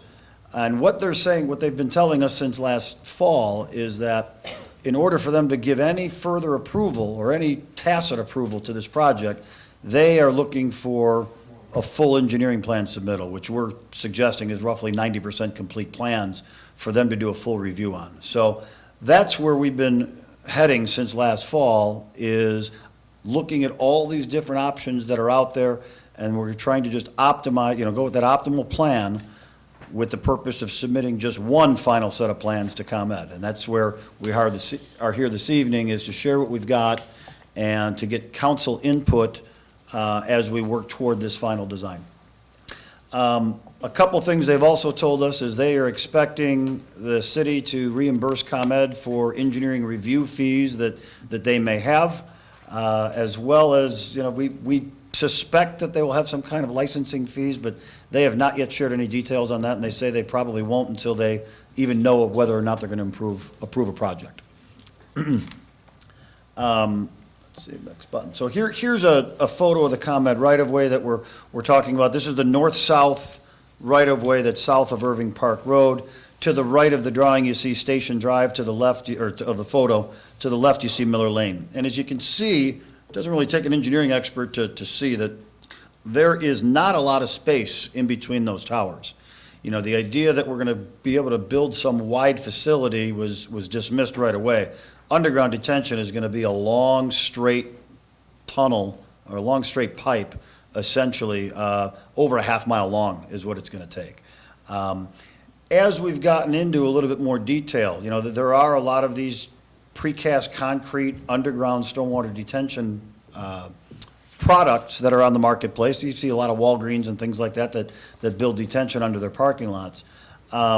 However, the size of the facility that we would need to make a meaningful impact over at Prospect and at Lincoln Court is considerable.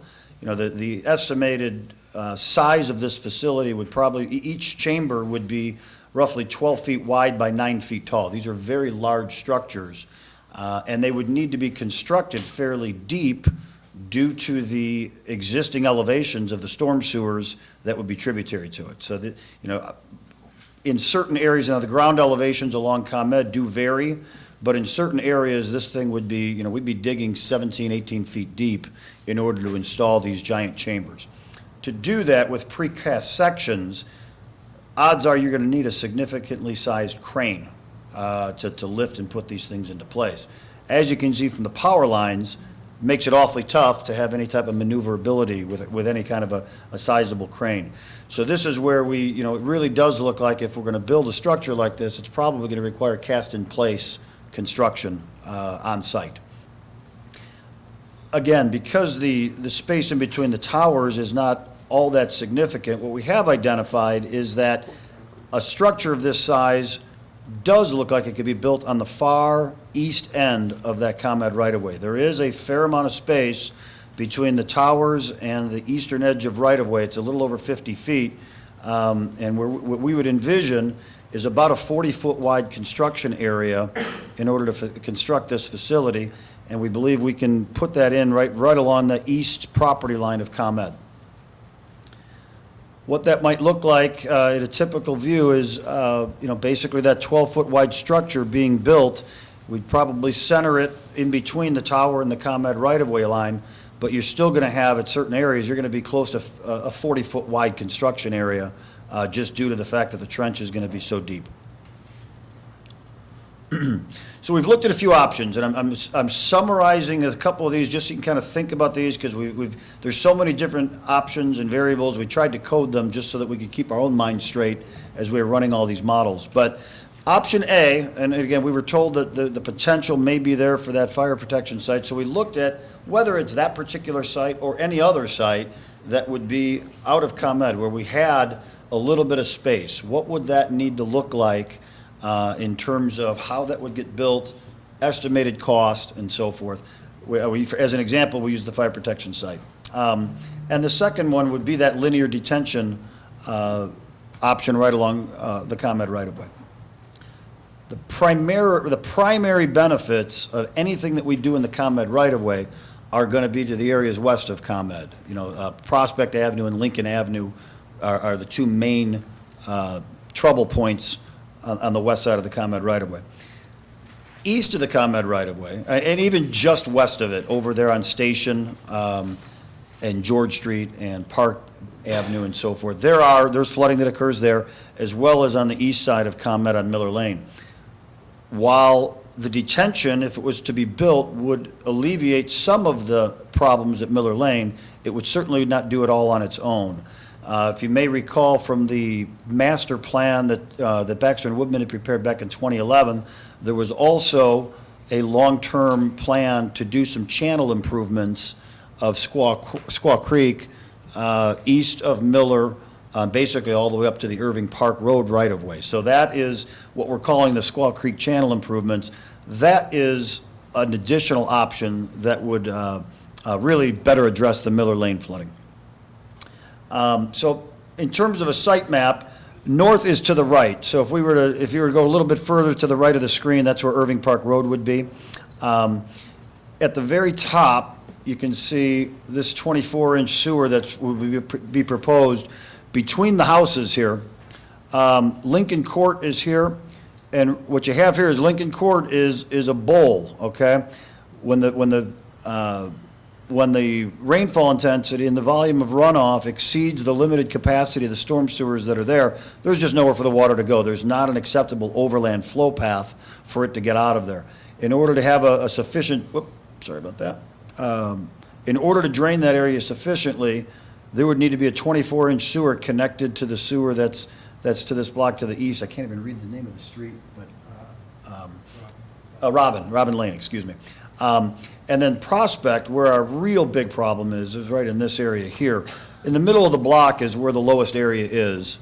That's where we do know, there's been a report of even a couple of homes here who do get water. Certainly we know that cars have floated down the street, and there have been major problems with water coming up to multiple homes, doorsteps and so forth. This is the same problem, it's just a bigger bowl with a much bigger area draining to it, and why we get a couple feet of water in here during heavy events. Same thing, there are a couple large storm sewers through this area, but the problem is that they don't have the capacity to drain the 100-year storm, and there is not a sufficient overland flow path anywhere in sight. So the idea is we need to get the water out of that bowl with sufficient capacity to get it to a detention facility that we're modeling here in the ComEd right-of-way. For the 10-year storm, and what we've looked at, and I'm going to back up for a second, because one of the things that we have identified is that ultimately to solve the 100-year storm event is going to be extremely impractical. The cost, the amount of stormwater detention volume that would be needed to move the needle and solve it for every single 100-year event is probably going to be beyond our dreams, quite honestly. And I'll show you some of these numbers a little bit later. So what we're looking at is various options. And normally, with subdivision designs, when new developments come in, storm sewers are typically modeled or designed to make sure that they convey that 10-year storm event, and there's normally an overland flow route that would take care of the larger storms. To make sure that we solve the 10-year event at Prospect, you know, we would recommend a 36-inch storm sewer that would come all the way down into the ComEd right-of-way. It would actually get 48-inch by the end. And again, this is if all the storage, if we built a detention facility on one particular site at that depth, this would be the conveyance system, this would be the pond. I know those numbers are hard to see. I'm going to show you how much that ponding depth would change in a couple more slides. I just want to get you a feel for what the scope of the work would be. Over here to the south, there's a couple smaller storm sewers here. Now, there have been complaints here along Gilbert where a lot of these folks get a lot of backyard flooding. The ComEd right-of-way,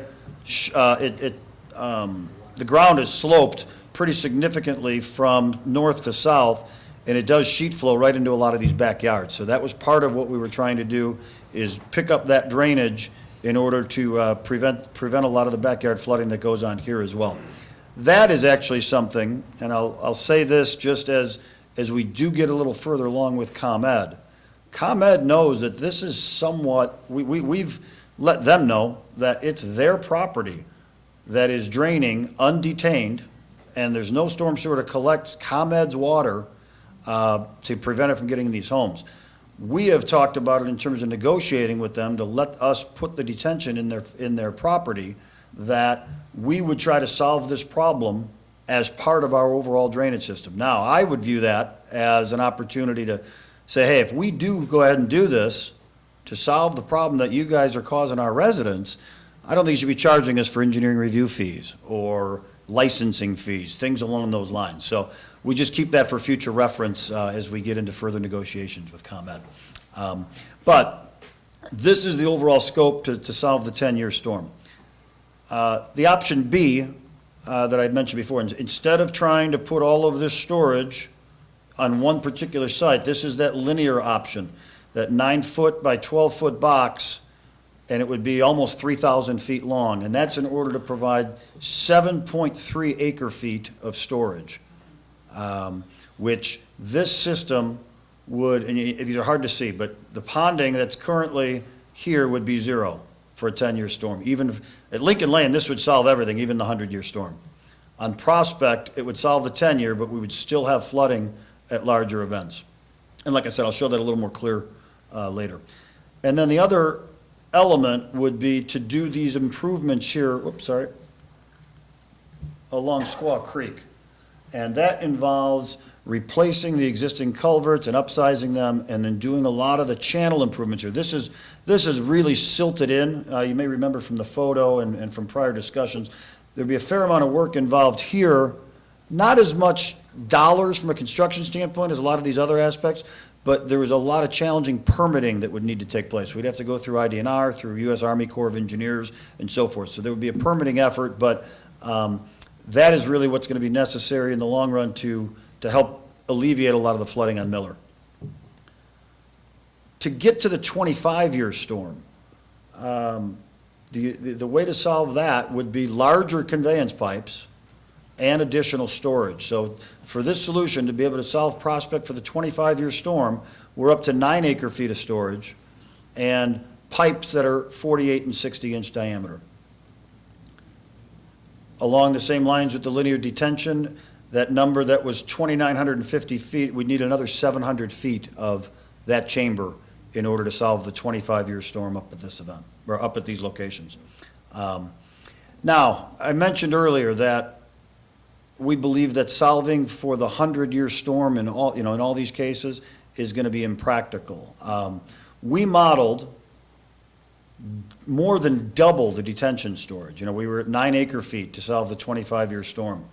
If we put 20 acre feet of storage in here, we would still not be able to really put a dent in the 100-year storm or even the 50-year storm at Prospect.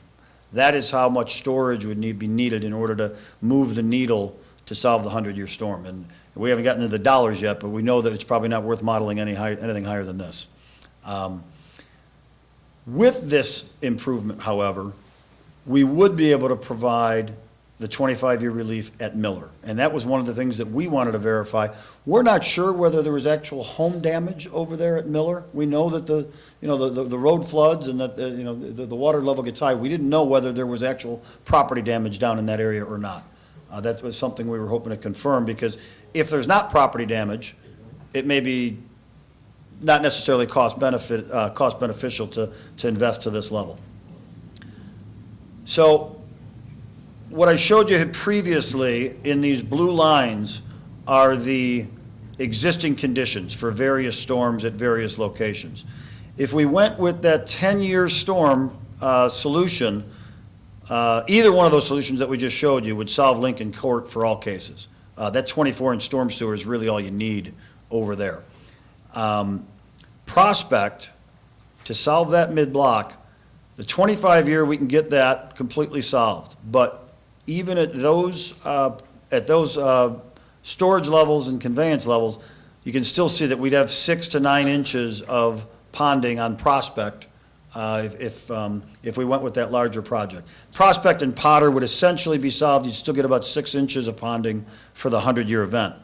Now, here's the part that you want to pay attention to, because here's where we have to talk about the unfortunate realities of the dollars involved. And this is very expensive construction because of the conveyance system as well as the storage itself, the detention facilities. So, and we're calling it the fire department lot, but in reality, if we were to build on one small site, in order to get the necessary storage, you would need to, you'd have to have sheet piling down. You'd have to build this gigantic facility, and it'd have to be deep enough for the water to get to it, which is about 17 feet deep. And think about if we had all of these 9-foot tall chambers stacked side by side to get to the volume you need.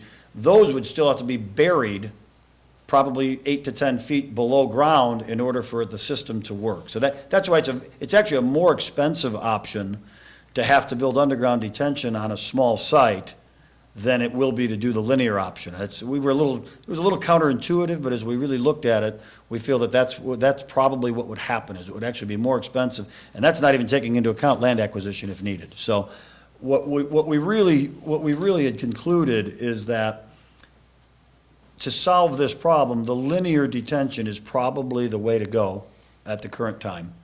And the decision then becomes, do we want to try and solve this for the 10-year storm at an investment of about $6.7 million, or do we want to try and go for that 25-year storm improvement at about 8.6?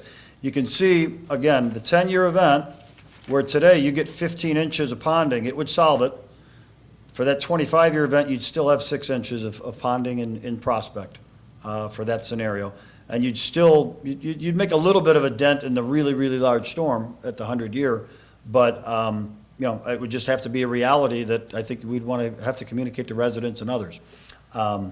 So as we look at, we would not be recommending that we try and do something here, at least in the configuration of trying to fit it on 1.5 acre property. If we had more property and we could have a different type of a design, it might make sense on a single site like that. But it would involve land acquisition of multiple homes in the area in order to be able to do that. And we're gonna chat about that a little bit as well.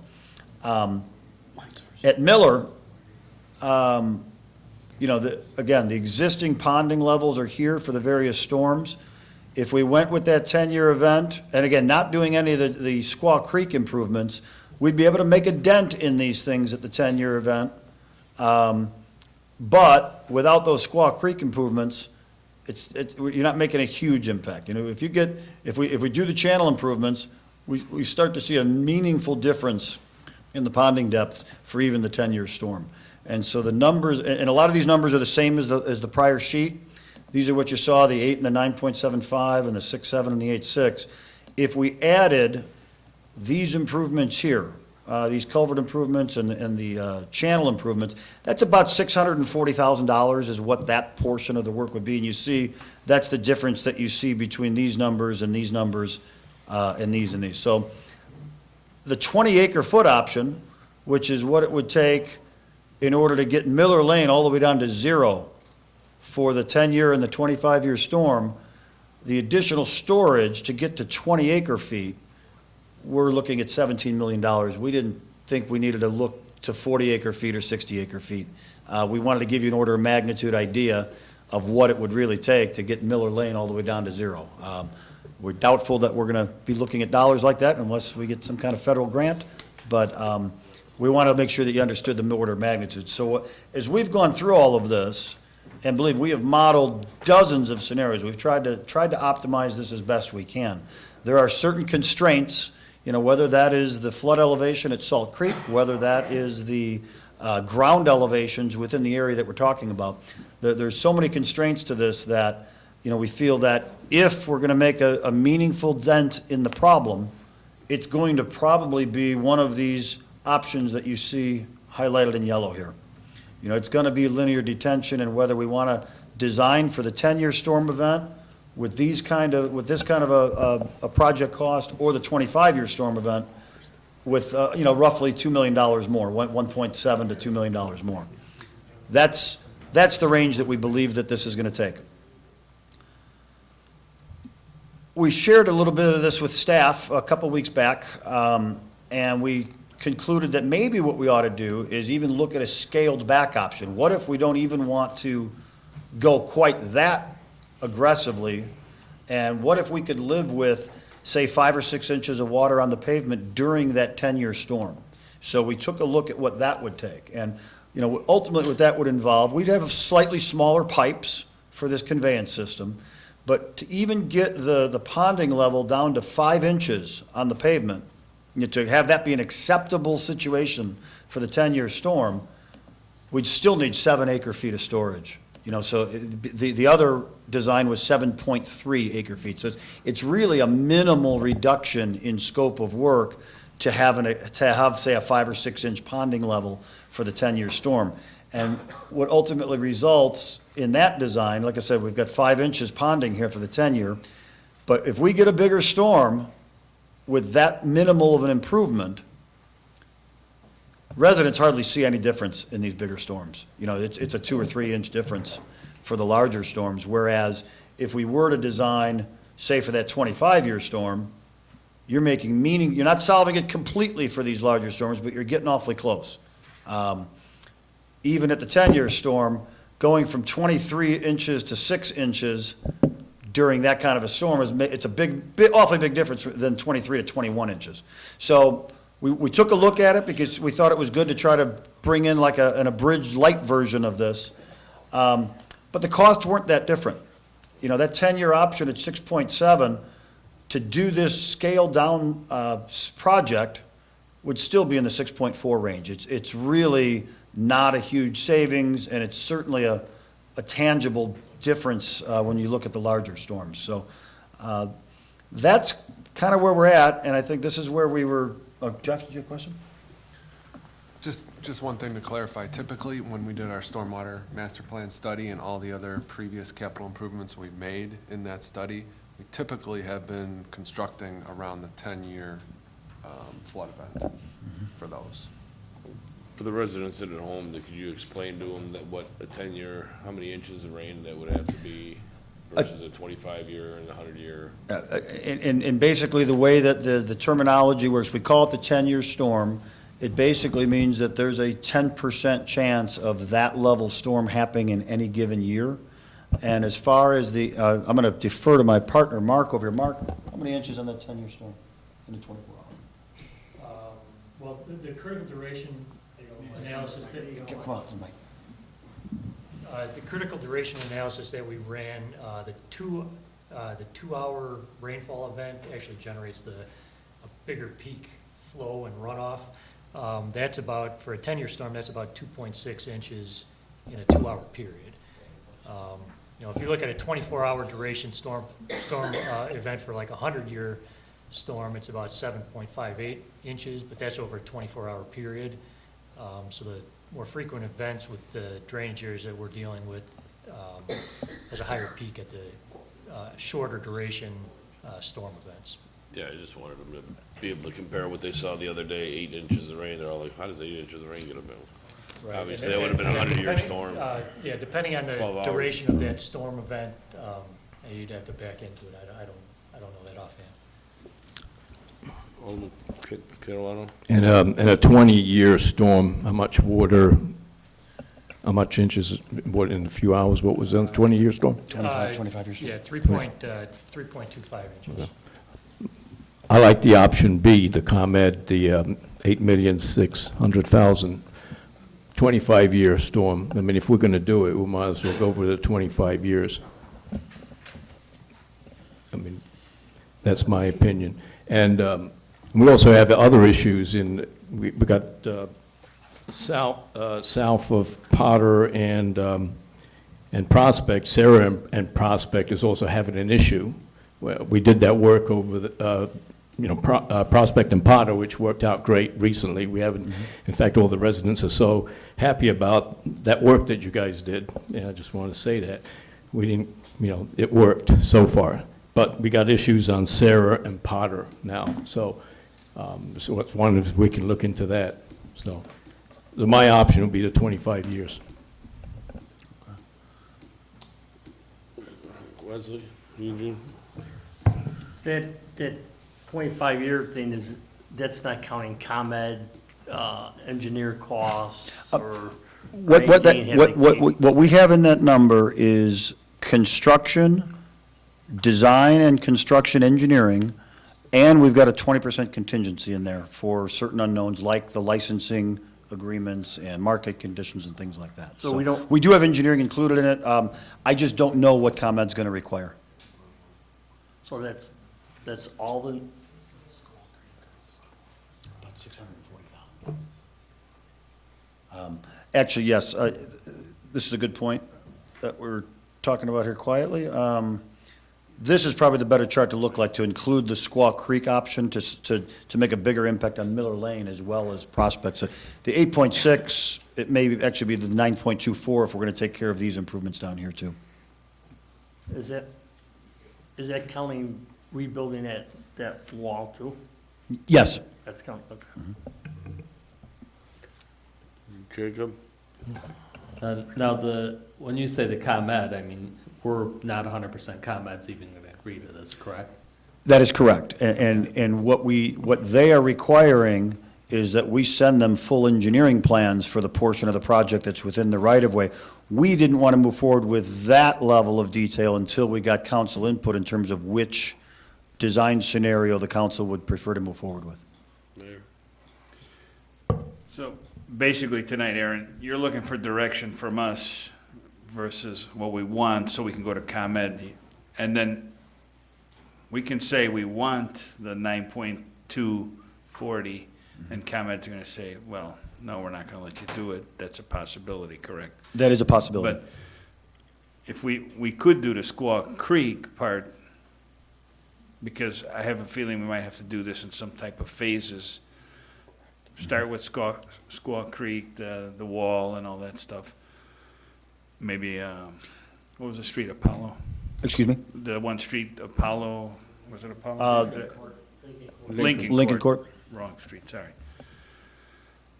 Some of those things can be done beforehand, and then we still need to get ComEd, right? So we're talking about phases, because I know we've sent the project down to the county, but naturally, they're gonna expect a shovel-ready project.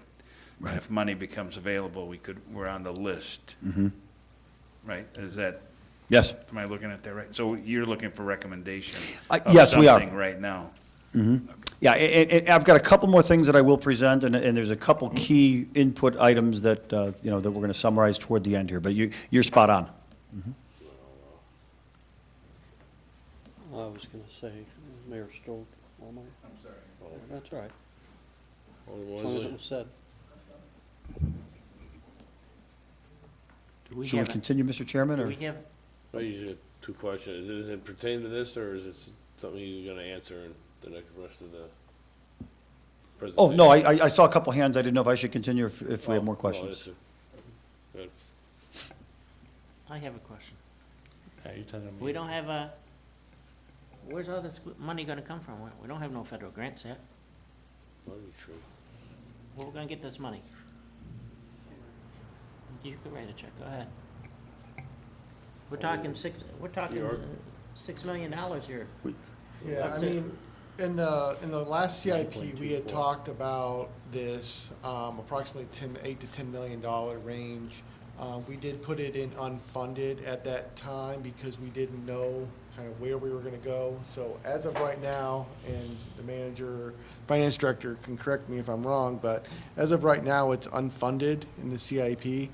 But we're just waiting for what decision you guys want to do to make so we can put it in the CIP and get going down the road with it. So as of right now, it's unfunded, obviously. Go ahead. Go ahead. If I could supplement that, I seem to recall when we talked about that element back last fall, it was likely that even at $8 to $10 million, it would be a multi-year effort. Similar to what the mayor had said, that it may need to be broken out into different components and maybe done over a 2 or 3 year period at least. So, Jacob? If you had mentioned some land acquisition possibly, would you be able, I mean, if ComEd says no, could we, I mean, with land acquisition, could we solve the problem as much as we could with ComEd or no? I'm going to show you a hypothetical scenario toward the end of this, because we did want to at least examine it from a cursory basis as well. Alderman Woods? Well, I was just gonna, quick comment. So, yeah, I mean, this is the theory that the engineers have come up with to give us the options to talk about this and see how we can divide it up and how to tackle it and which is the best course. That's really what this conversation is about. We're not gonna take a vote to spend $9 million. That's correct. In fact, We're just looking to give some direction of what our stomach is for moving forward, so they know what direction to go into. I think that's exactly right, and what the council did authorize us to do last fall was to proceed with the engineering to the level that we would get a final thumbs up or thumbs down from ComEd. We're about halfway through that process. Now that we've done all of this modeling, we've looked at all these options, now as we would do the portion within that ComEd right-of-way to submit them a plan, that's where we're, should we submit the 10-year plan, the 25-year plan? That's what we're seeking a little input on today so that we can proceed with that element of what you previously authorized over these next 90 days or so. Soon, go ahead. Keep going. Thank you, Mr. Chairman. So, let's see, we talked about this scaled back option a little bit, and it didn't seem to really be much of a benefit as we discussed. We did try to examine a few potential funding sources as well. And unfortunately, there isn't a huge pool of money out there for stormwater projects at either the state or the federal level. Typically, hazmat funding or other FEMA funding is generally confined to property damage type properties in the floodplain that are in the documented floodplain. While we have this problem, none of this area is actually in a regulatory floodplain. So the idea of being able to get FEMA hazard mitigation money is, I'd say unlikely, not to say impossible, but it does seem like a tough source to be able to get money from. The mayor did mention that DuPage County has certain grants available. Generally, they're not gigantic projects, but if every little bit helps, if we can find a way to go try and find $300,000 one year, $300,000 the next year, you never know if that could help chip away at the problem. The other thing is DuPage County has been considering a countywide stormwater fee. They did get that legislation passed a year and a half ago. I think it's still in its infancy. My understanding, because I know they did a survey last year, they surveyed a lot of the communities, and I think they're really looking more toward regional type projects. If they ultimately implement that fee, I think there's a lot of questions with that, and we know it's hanging out there, but it's not really a secure source at this time. The one thing that is new and so new that there's not even been one approved yet, is the IEPA, similar to the water and the wastewater low-interest loan program through the revolving fund. They have made stormwater projects eligible for low-interest loans. Now, those loans are typically 20 years long. They are, right now, the interest rate is ballpark 2%. It's a potential funding source, but again, it's so new that they don't even have the rules established on this yet. So it's a possibility, but again, probably a little premature at this point. As we all know, I mean, I'm sure none of us were sleeping the first couple weeks of the month when our folks in Springfield finally passed a budget. There has long been discussion about, once a budget finally got passed, that a capital bill has been long overdue here in the state of Illinois. I would suggest, and I just remember the last time that a big capital bill was passed, the idea that communities that had shovel-ready projects ready to go and things along those lines tended to do fairly well. So I think we know a certain state rep that used to sit in these meetings pretty often. Maybe that's a good conversation to have if they're going to move toward a capital bill. So unfortunately, I don't have a long list of other grant funds that are out there for stormwater projects. You know, we're constantly searching for these things, but this is what we've got to date.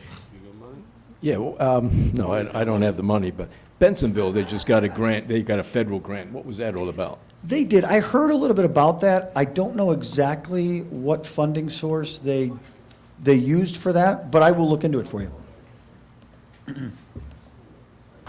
Sonny? Yeah, Aaron, I think what Alderman Catalano was referring to was the Daily Herald's article of June 7th. I remember seeing that, yes. You saw it? Uh-huh. Where DuPage County is giving 2 Bensonville flood relief projects more than $4 million in federal money.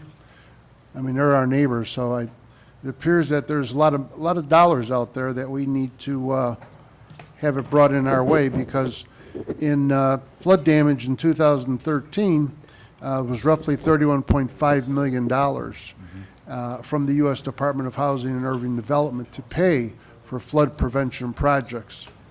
So it's out there. We just need to go get it. Mayor? And Oh, sorry. Oh, go ahead. No. No, go ahead. Matt was kind enough to pull the article up right here. I believe that was from Disaster Relief Funds. You're correct. It was from the 2013 flood. Mayor? Right, that was from HUD, and the reason Bensonville received the money was because basically the county had spent their money, but they received the call and said, hey, do you have any shovel-ready projects? Since you used the money we gave you already, there was this extra, the surplus, I think it was almost $3 million. Bensonville's project was in the hopper, it was shovel-ready, they got the money. That's why Wooddale's on the list, but of course, our project hasn't even been approved yet. Voting today, if you have a shovel-ready project, if money becomes available, you're on the list, but you need the project to be shovel-ready, because when the money comes through, you need to be ready to go. That's what it was. And that's exactly the reason that we were hoping to confirm the input from the council in terms of which final design to send to ComEd. And our goal would be to get that over to ComEd here, within 90 days, and, push them, hopefully, to get their review process done within 60 days or thereabouts. Hopefully, by the first of the year, we are relatively close to shovel-ready, one way or the other. That would be a ancillary goal after tonight. Okay. And regardless of whatever one we pick, we could always go forward with Squaw Creek phase. That's correct. Absolutely. So, I mean, we're gonna be talking CIP, all that stuff, so that one's about 640,000, you said? Probably. Correct. So we can start the project, and and we don't even have approval from ComEd, because if ComEd says no, then we have to look at other alternatives. And what a great lead-in, Mr. Mayor, because I've got alternative consideration here as our next slide. And it speaks to the point that was made earlier as well. We do have the possibility that ComEd is going to say no. The other thing, even if ComEd does say yes, you know, the reality is this underground detention is expensive. You know, for that 25-year event where we're going to provide 9 acre-feet of detention. Now, we're talking about that $8.6 million number. About half of that is for the detention, the other half is for the conveyance. You know, so we're looking at a number of about $4 million to build that storage facility. It's a big number. If we were to build a more traditional dry bottom detention pond, open air pond, of this size, and it would still have to be a deep pond because we still have the elevations of the sewers that we have to contend with. So the bottom of this thing is still going to be 17 feet deep. But if we were to build a more traditional detention facility, we think we could get it done in about 3 acres of land. You know, roughly 3 acres. Maybe a couple tenths more. I doubt if it'd be a couple tenths less, but somewhere around 3 acres is the order of magnitude that you'd need. It would require actually more excavation because of the side slopes that we need to get down for that deep. So we probably have 50% more earth excavation cost, but we wouldn't have all of that concrete structure cost that's involved with the underground detention. So we believe that if we could find enough available land in the right location, we might be able to save about $1 million off of that $4 million for just the detention. Now, that involves land, that doesn't include land acquisition. That's the tricky part, is can we find 3 acres of land for less than $1 million, you know, in order to have a cost savings on this. As we were modeling that fire protection district site, it's about 1.44 acres. If there was an additional, say, 1.5 acres adjacent to that site to get to that 3 acre land area, you know, could that potentially be 3 or 4 homes that are adjacent to there? Could that be a different configuration? So we took a look at it, and here's that site, and if we zoom in on it, what we looked at was all these homes along Dale Road. That one in the middle, you can take that one. Which one's that? That one right there. Oh, is that, who's that? Yeah. Oh, is that Art's? I didn't even know that. Big a big T right there. But all these, again, this is just a hypothetical. It's an example. It's really, what would it look like if we had a 3 acre parcel somewhere? But interestingly, if this happened to be available from the fire protection district, the idea that you could potentially not even buy the homes, but if an easement could be granted on the back 60 to 70 feet of each of these lots, and we could get ComEd that would be willing, even though they don't want us to put a pond on their property, if we could get them to let us regrade about 25 feet of their property and build the actual pond right in here, it could potentially be a cost savings. It might not be feasible, it might not be practical, it may be something that takes 10 years to get that many property owners to agree. But just for argument's sake, we wanted to take a look at how much land would we need if we wanted to try to do something other than ComEd, and we think 3 acres would be the magic number. So just wanted to share that to you, or with you. And then here's our last slide here. I know I've been rambling for a while, but again, this is really that input that we were seeking. It seems like there's been multiple comments about the Squaw Creek improvements being a separate project.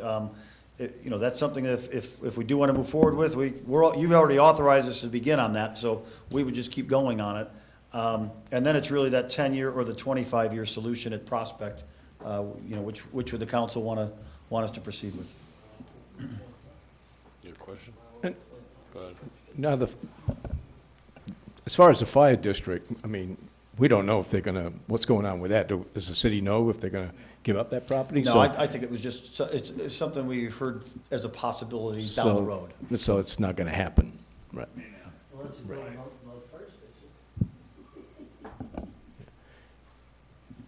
Peter? As far as with that, if we, how many parcels, all the ones you had in, all those houses we'd have to buy? Or potentially just get the back 70 feet of the yard. Okay, and my other question is if ComEd does agree, are they gonna want some kind of yearly lease agreement with us to pay for that? I'm assuming they're not just gonna let us put stuff in there for free on their property. We believe there will be a license agreement of some kind, especially even for liability's sake, and to establish that the city would have future maintenance responsibilities. There would be a license agreement. Whether there will be an annual price tag related to that, we don't know. And they have not been, we've asked multiple times, they have not been willing to divulge anything along those lines until they see our engineering plans. As far as other communities, do we know if ComEd has done a project like this? We do know. In fact, we have shown ComEd photos of multiple areas throughout the Chicagoland area that have stormwater facilities right alongside ComEd towers. Now, what we haven't done is verified, were those in areas that ComEd actually own the property as they do here, or were there areas where maybe ComEd even has land leases and they weren't necessarily the owner of the property where they have their facilities? But we've made it very clear to them that we know multiple locations where there are stormwater facilities on ComEd right away. Okay. So I'm pushing for the 25. Do we have to make a motion on that? We're not voting. Or need just direction? I think we need a motion. I'll make the motion. Yeah,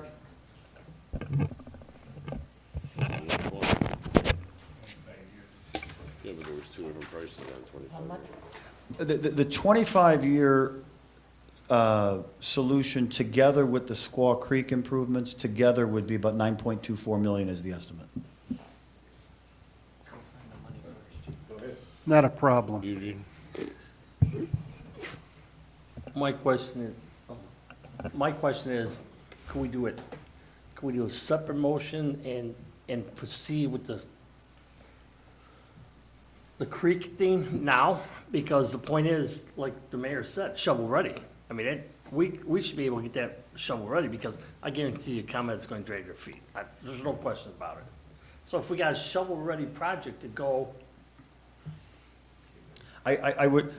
We can proceed immediately with the design of those improvements. The one thing that I mentioned is that is going to require some extensive permitting through the Army Corps of Engineers and through ID&R. There's wetlands over there. We actually did a wetlands delineation there last year for you. So it can be done. It still may take 6 to 9 months to be able to ready to actually build something because of the permitting involved. but shouldn't we at least give it a proposal, something to start on, instead of waiting for a ComEd? I mean, to move forward, I mean, or else we'll be back here again with another discussion, ComEd. Well, now we're gonna wait, we don't have a shovel-ready project. I mean, I see his point and I see the whole council's point here, but. Mayor. Basically, you have a motion and a second, so they're gonna go forward, they're gonna give ComEd the design for that part. The Squaw Creek part is a separate section that we can move forward on. Again, that'll have to be other motions at different council meetings, I presume. And then they have to go for the permitting, all the, I could supplement that also. The council actually did authorize us to proceed with the design of the head wall replacement last year. And what we did is, while we were looking at all these different, it's a very complex, stormwater issue. We didn't want to necessarily go full speed on it until we knew, are we going to leave those existing culverts there? Or are we going to replace them or upsize them? Now that we know, if we know we're going to go toward this 25-year design, we know what size those culverts will need to be. We can just proceed with the authorization that you had already given us last year. That's kind of what I was going to bring up, that you already had direction to do that, except for the difference in price between the old design, new design thing. I mean, so in the future, you'll come back with an upgraded price, we'll have to approve that price, but. yeah, but that was the head wall, not all of Squaw Creek. Not all of Digging it. Squaw Creek. Right, so. That's what I'm saying, they'll have to come back with the difference. Right. And again, we need the direction to move forward so we can give ComEd something. They may tell us no altogether as well. That's also the other alternative, and then we've got other issues. I think the potential is there, the potential would be there to proceed on both of those avenues simultaneously with the wetlands permitting, and IDNR, on a similar path as ComEd. That way the Squaw Creek would, no matter what ComEd says, you could still move forward with Squaw Creek as an independent project if you choose. Mr. Murmas? Just to clarify, Aaron, I think Squaw Creek has the easement issue as well, correct? Oh, thank you for That bringing, was yes, actually- that is another element, is we do not own that, the city does not own that property. So there would be a couple of easements that are required for Squaw Creek. That is correct. Anything else? Vote. On the 9.2, Whatever the number, the 25-year solution with Squaw Creek, right? And where's this money coming from? roll call. Where's this money coming from? No. So we're gonna vote on something, we don't know where the Well, money's going. Mr. Murmas? Yeah, we're not voting on money tonight. They're giving an estimate on what they think the project could cost. We're voting on what plan we want to submit to ComEd. We're not voting on money tonight. The engineering money to do that, you had already authorized last I fall. understand. Roll call. Alderman Roy Wesley, Yes. Alderman Sorrentino, Yes. Alderman Jacob, Yes. Alderman Eugene Wesley, Alderman Catalano, Yes. Alderman Sismarski, Yes. Alderman Woods. Yes. That passes. Thank you. Items to be considered for future meetings. We have new public works building space needs analysis. That's August 10th. Irving Park ornamental streetlights, August 10th. The stormwater cost share to be determined. Anything else? Mr. Jacob? Mr. Murmas, if we could, with the quiet zone, could we kind of push that along here? Or is that going to be under public health and safety? I'm sorry. Yeah, Public health and safety, not public works. Yeah, we're gonna bring that construction component forward. Anything else? Move for adjournment? Make a motion. Second. All those in favor? Aye. Opposed? Adjourned. Call to order, Finance Administration Committee. Let the record show, same people here. Approve the minutes from Finance Administration Committee, April 27, 2017. Second. All in favor? Aye. Opposed, motion carries. Report and recommendations, turn over to Brett. SAC contribution. Yeah, thank you, Mr. Chairman. Before you this evening, you have a request from SOC for $25,000 that would go towards paying the consultants to study the data from the runway rotation program. I may recall that was done earlier this year. I believe they're contemplating already into a second phase. But at this point, they're looking for $25,000 to further the work by the consultants to study that data. Last year, the city contributed about $28,000 to SOC, and we budgeted $50,000, so this would be half of the budgeted allotment at this time. Is this a one-year contribution? One year? This would be Contribution? one time, one payment. 1 year. It's for a calendar year, it's for what? A fiscal year? Mr. Murmas? It's for this current fiscal year. We budgeted $50,000, and this is a one-time payment of the $25,000 for this next study that they're doing. So any other payments or any other future ideas or studies that they have, we'd have to come back. Okay. Peter Jacobs? Mr. Wilson, what communities decided not to contribute? Because from what I understand, not all the same communities that did contribute in the past are going to be contributing again. Mr. Murmas? Different communities have been contributing different amounts based upon proximity to the airport. More often than not, DuPage County also commits a greater portion. communities in Sauk, like Roselle or Hanover Park further away, would maybe not contribute. The contribution levels for this particular study haven't been fully established yet, but they've been paying varying amounts in proximity to the airport. Go ahead. But again, in talking to the mayor who goes to the SOC meetings, it sounded like there were certain suburbs that didn't want to participate. Is that not correct, Mr. Mayor? Go ahead. That is correct, and they don't even like the rotation because that gives them more noise at night. Correct. You got more? I just wanted to find out what towns are those that, do you remember offhand, or? Well, Elmhurst is one, and the other ones, like the manager said, we're right, us, Bensonville, Schiller Park, we're right off the airport. We've contributed more, and so has Elk Grove. Some of the other ones are only contributing maybe 5, 10,000, and some as low as 2,500. Now, I know you were saying Addison was, were they considering Addison? not, or are they still contributing? No, Addison contributed last time. I don't know what they're doing this time. The mayor hasn't said anything to me. Okay. I'm sure we could get a list. Thank you. Yeah, right. Once we have what everybody contributed, you can get that. Okay, thank That's you. not a problem. Mr. Murmas? I would note that on all the SOC contributions, it does vary. So sometimes we reap the benefits of studies and we paid less, sometimes we paid more, so it's not an exact science with SOC and their contributions. It varies every time. Are you telling me that SOC does not give a list of all their contributions?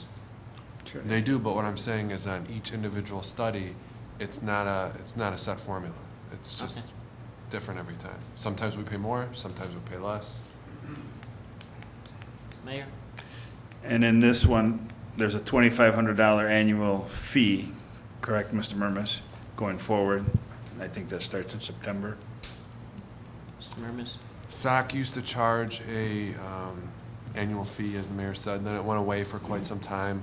We're getting low on funds, and they are re-implementing the base fee of $2,500 on an annual basis. That was just ratified this week. So, but those can be handled administratively through a different account or this account. Okay. I make a motion to make a contribution of $25,000 to SOC. Second. All in favor? Aye. Motion carries. IMRF, elected official participation. Go ahead. Thank you, Mr. Chairman. So what you have before you this evening is IMRF. The Board of IMRF recently passed a resolution within the organization that every 2 years, boards that allow, or entities that allow their elected officials to be in IMRF pass a resolution certifying that all of their board members meet their hourly standard. The city works under the 1,000-hour standard, so the threshold that you would be asked to attest to would be 1,000 hours. You may recall, I believe it was probably 4 or 5 years ago, we had to do this after we had an IMRF audit. We hadn't recertified in a while. And then after the audits, if you weren't re-audited, you just kind of bumped along, and they said, you know, Scout's honor, if this is what you were doing before, this is what you're doing now. The IMRF board felt that with the change of technology, in addition to, you know, just ever-evolving roles and responsibilities within certain boards, that they wanted the boards to attest every 2 years now that they are working 1,000 hours or 600, depending on which standard you were on. So at this point, what you have before you is, by September 1st, to pass the resolution testing that the elected officials, being yourselves, work 1,000, put in 1,000 or more hours to the city every year. Every year, correct, yes. If you don't pass the resolution by September 1st, then the city would be forced to cease your enrollment in IMRF. So, Is this the resolution that we have to pass on? That is the memo that accompanied, that kind of explains it. The resolution itself, we do have, we did include in this particular packet. Basically just says, it's standard resolution language with all the whereases and therefores. Then we would just say that you're certifying you work 1,000 hours. The city clerk, the mayor sign it, and we send it off. But we don't have the resolution tonight. Not tonight, no. Because you can't pass the resolution tonight, so Okay. we didn't include. So I said if the motion is to move forward with the preparation and adoption of that resolution, then we would put it in the packet, the next appropriate board packet. Alderman Eugene Wesley. I have one question on that. Who keeps track of the hours? Do we keep track of it, or do we have to submit the paperwork into you? Because you just said the mayor's got to sign off on it. Sure, so, yeah, the resolution itself would get signed off on by the clerk and I believe the mayor for the resolution itself. The hours at this point at the municipal level, there's no requirement to turn in any documentation. However, they do advise that you do keep track of it, so in case there's any question, but it's not a hard requirement. There are other levels of government that there is a hard requirement to keep a log, but that hasn't come down to the municipal level yet. We did put in the memo that, you know, if there is some concern or some want to track that, you know, staff could work on providing some sort of tracking template for you if you would so desire. Is it, one follow-up, is it treasurer, everyone across the board? I mean, is that everyone? I think elected official. Yeah, elected officials, correct. Thank you. Peter Jacob. I make a motion to provide the staff direction for the continuing official to stay in the IMR. Second. All in favor? Aye. Aye. Any opposed? Motion passes. Okay. I have a question to the city manager. Last month was the chamber golf outing. And the city manager met, the city employees were gonna go play golf at the cost of the taxpayers of $1,800. And they were gonna play on city time. And I wanna go through the dollar amounts of what the payroll is for these people. It's all public record, and it should be known. Matt York, $118,768. Jeff Murmas, $158,745. Stacy, I don't know Stacy's last name, $82,014. Brad Wilson, $126,339. This is just base pay. It would cost the taxpayers $1,800 besides the price of golf. I understand that we do business with the chamber, but the people that I just mentioned here, you have chamber golf outings, chamber luncheons every single month. Your business could be done at the luncheon.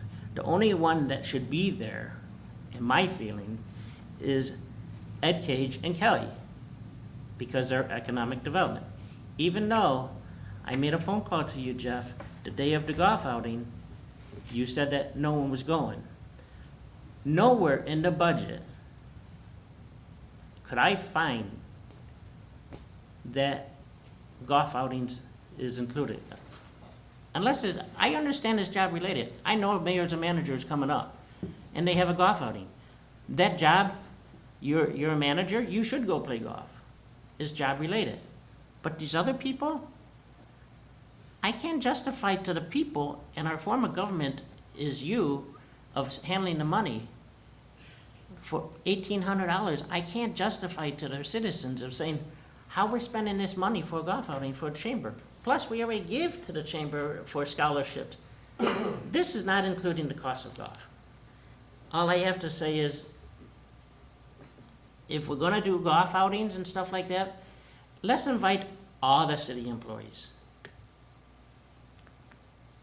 if that's the way your form of government wants to be. You handle the money. So, I would like to report from the city manager of if there's golf outings in the budget, show me where it is and how much it is. That's all I got to say. It's a statement. Okay? I just want to know, do you want to put that as a future item or strategic planning conversation? It's something that we'll discuss at the budget time, but for this year, I'd like to know how many more there are. Well, if we have a discussion, they can set a policy and, or maybe the manager's got ideas already. Mr. Manager? Yeah, we can certainly provide you with more information, but for the record, the $1,800 you quoted is all those employees are salaried, so if you took the unpaid present, you're actually, the taxpayers are getting money because we're all salaried. And I would also note that historically, even before my time, all those employees did go to the golf outings, but we can talk participation for golf outings in the future as it was budgeted and has been. Mr. Manager, this is on city time during business hours. Even though they're on salary, they wouldn't go if they had to pay for it themselves. Again, Okay? And that's done. Let's keep in mind that they did not go, nobody went, We and had nobody this- will go, and- and we can continue to discuss this at a different And we time. had this discussion last year. I'm done with it. Thank you.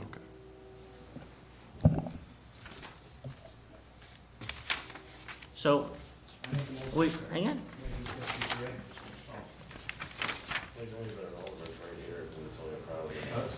Keep it quiet. Go ahead. For your information, it's been a problem I mentioned to the city manager every year. Thank you. I have. Items be considered future meeting. Water meter price code update, water rates discussion, vehicle stickers. Motion for adjournment. Huh? I have a future item. Mayor? So if we're going to discuss that, want to talk about IML, Springfield drive downs, everything.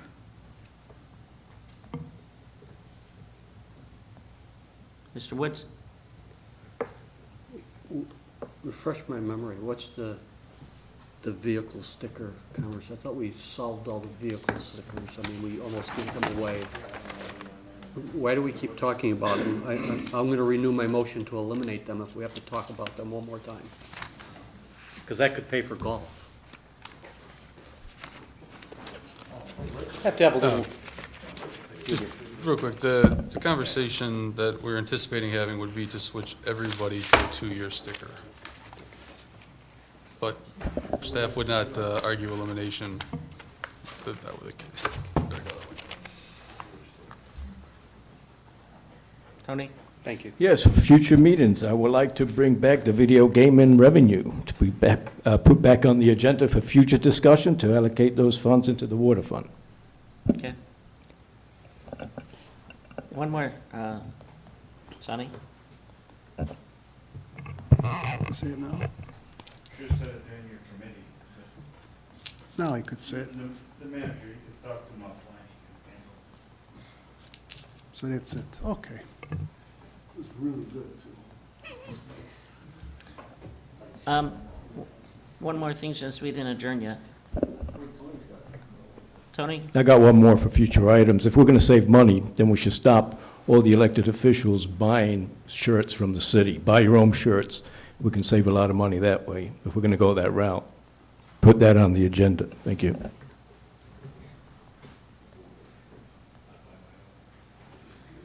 Could you could you tell us how much we're going to be losing on the 2% administration from the state? About 75,000. Could you, do you have that number, Brad? Yeah, It's we more do. than Yeah, we do. Provided that to the manager. I believe he was going to have that in his follow-up update on the Springfield budget update, I believe. Could you give a rough idea for the residents now? Oh, sure. Based upon our current budget number and the way that the BIMP was written, it's only going to affect the non-home rule sales tax, which is in the capital CIP. And based upon our current budget estimate, it'll be a little north of $52,000 is the estimate that we would be hit with that 2% fee. Okay. Mayor? Besides the 2% on the non-home rule tax, I think there might be some other on some special use taxes. Right, so it's gonna be somewhere between 50 and 75,000, plus the 150,000 they're taking on the LGDF, 10% for this 1 year. This nonsense about they're giving us those 2 extra payments this year is the money they owe us anyways. So all in all, you're gonna lose somewhere between 210 to 250,000 total on this state budget. If we're going to lose that, we're going to have to relook at our budget. Okay, anything else? Second. All in favor? Aye. Motion carries.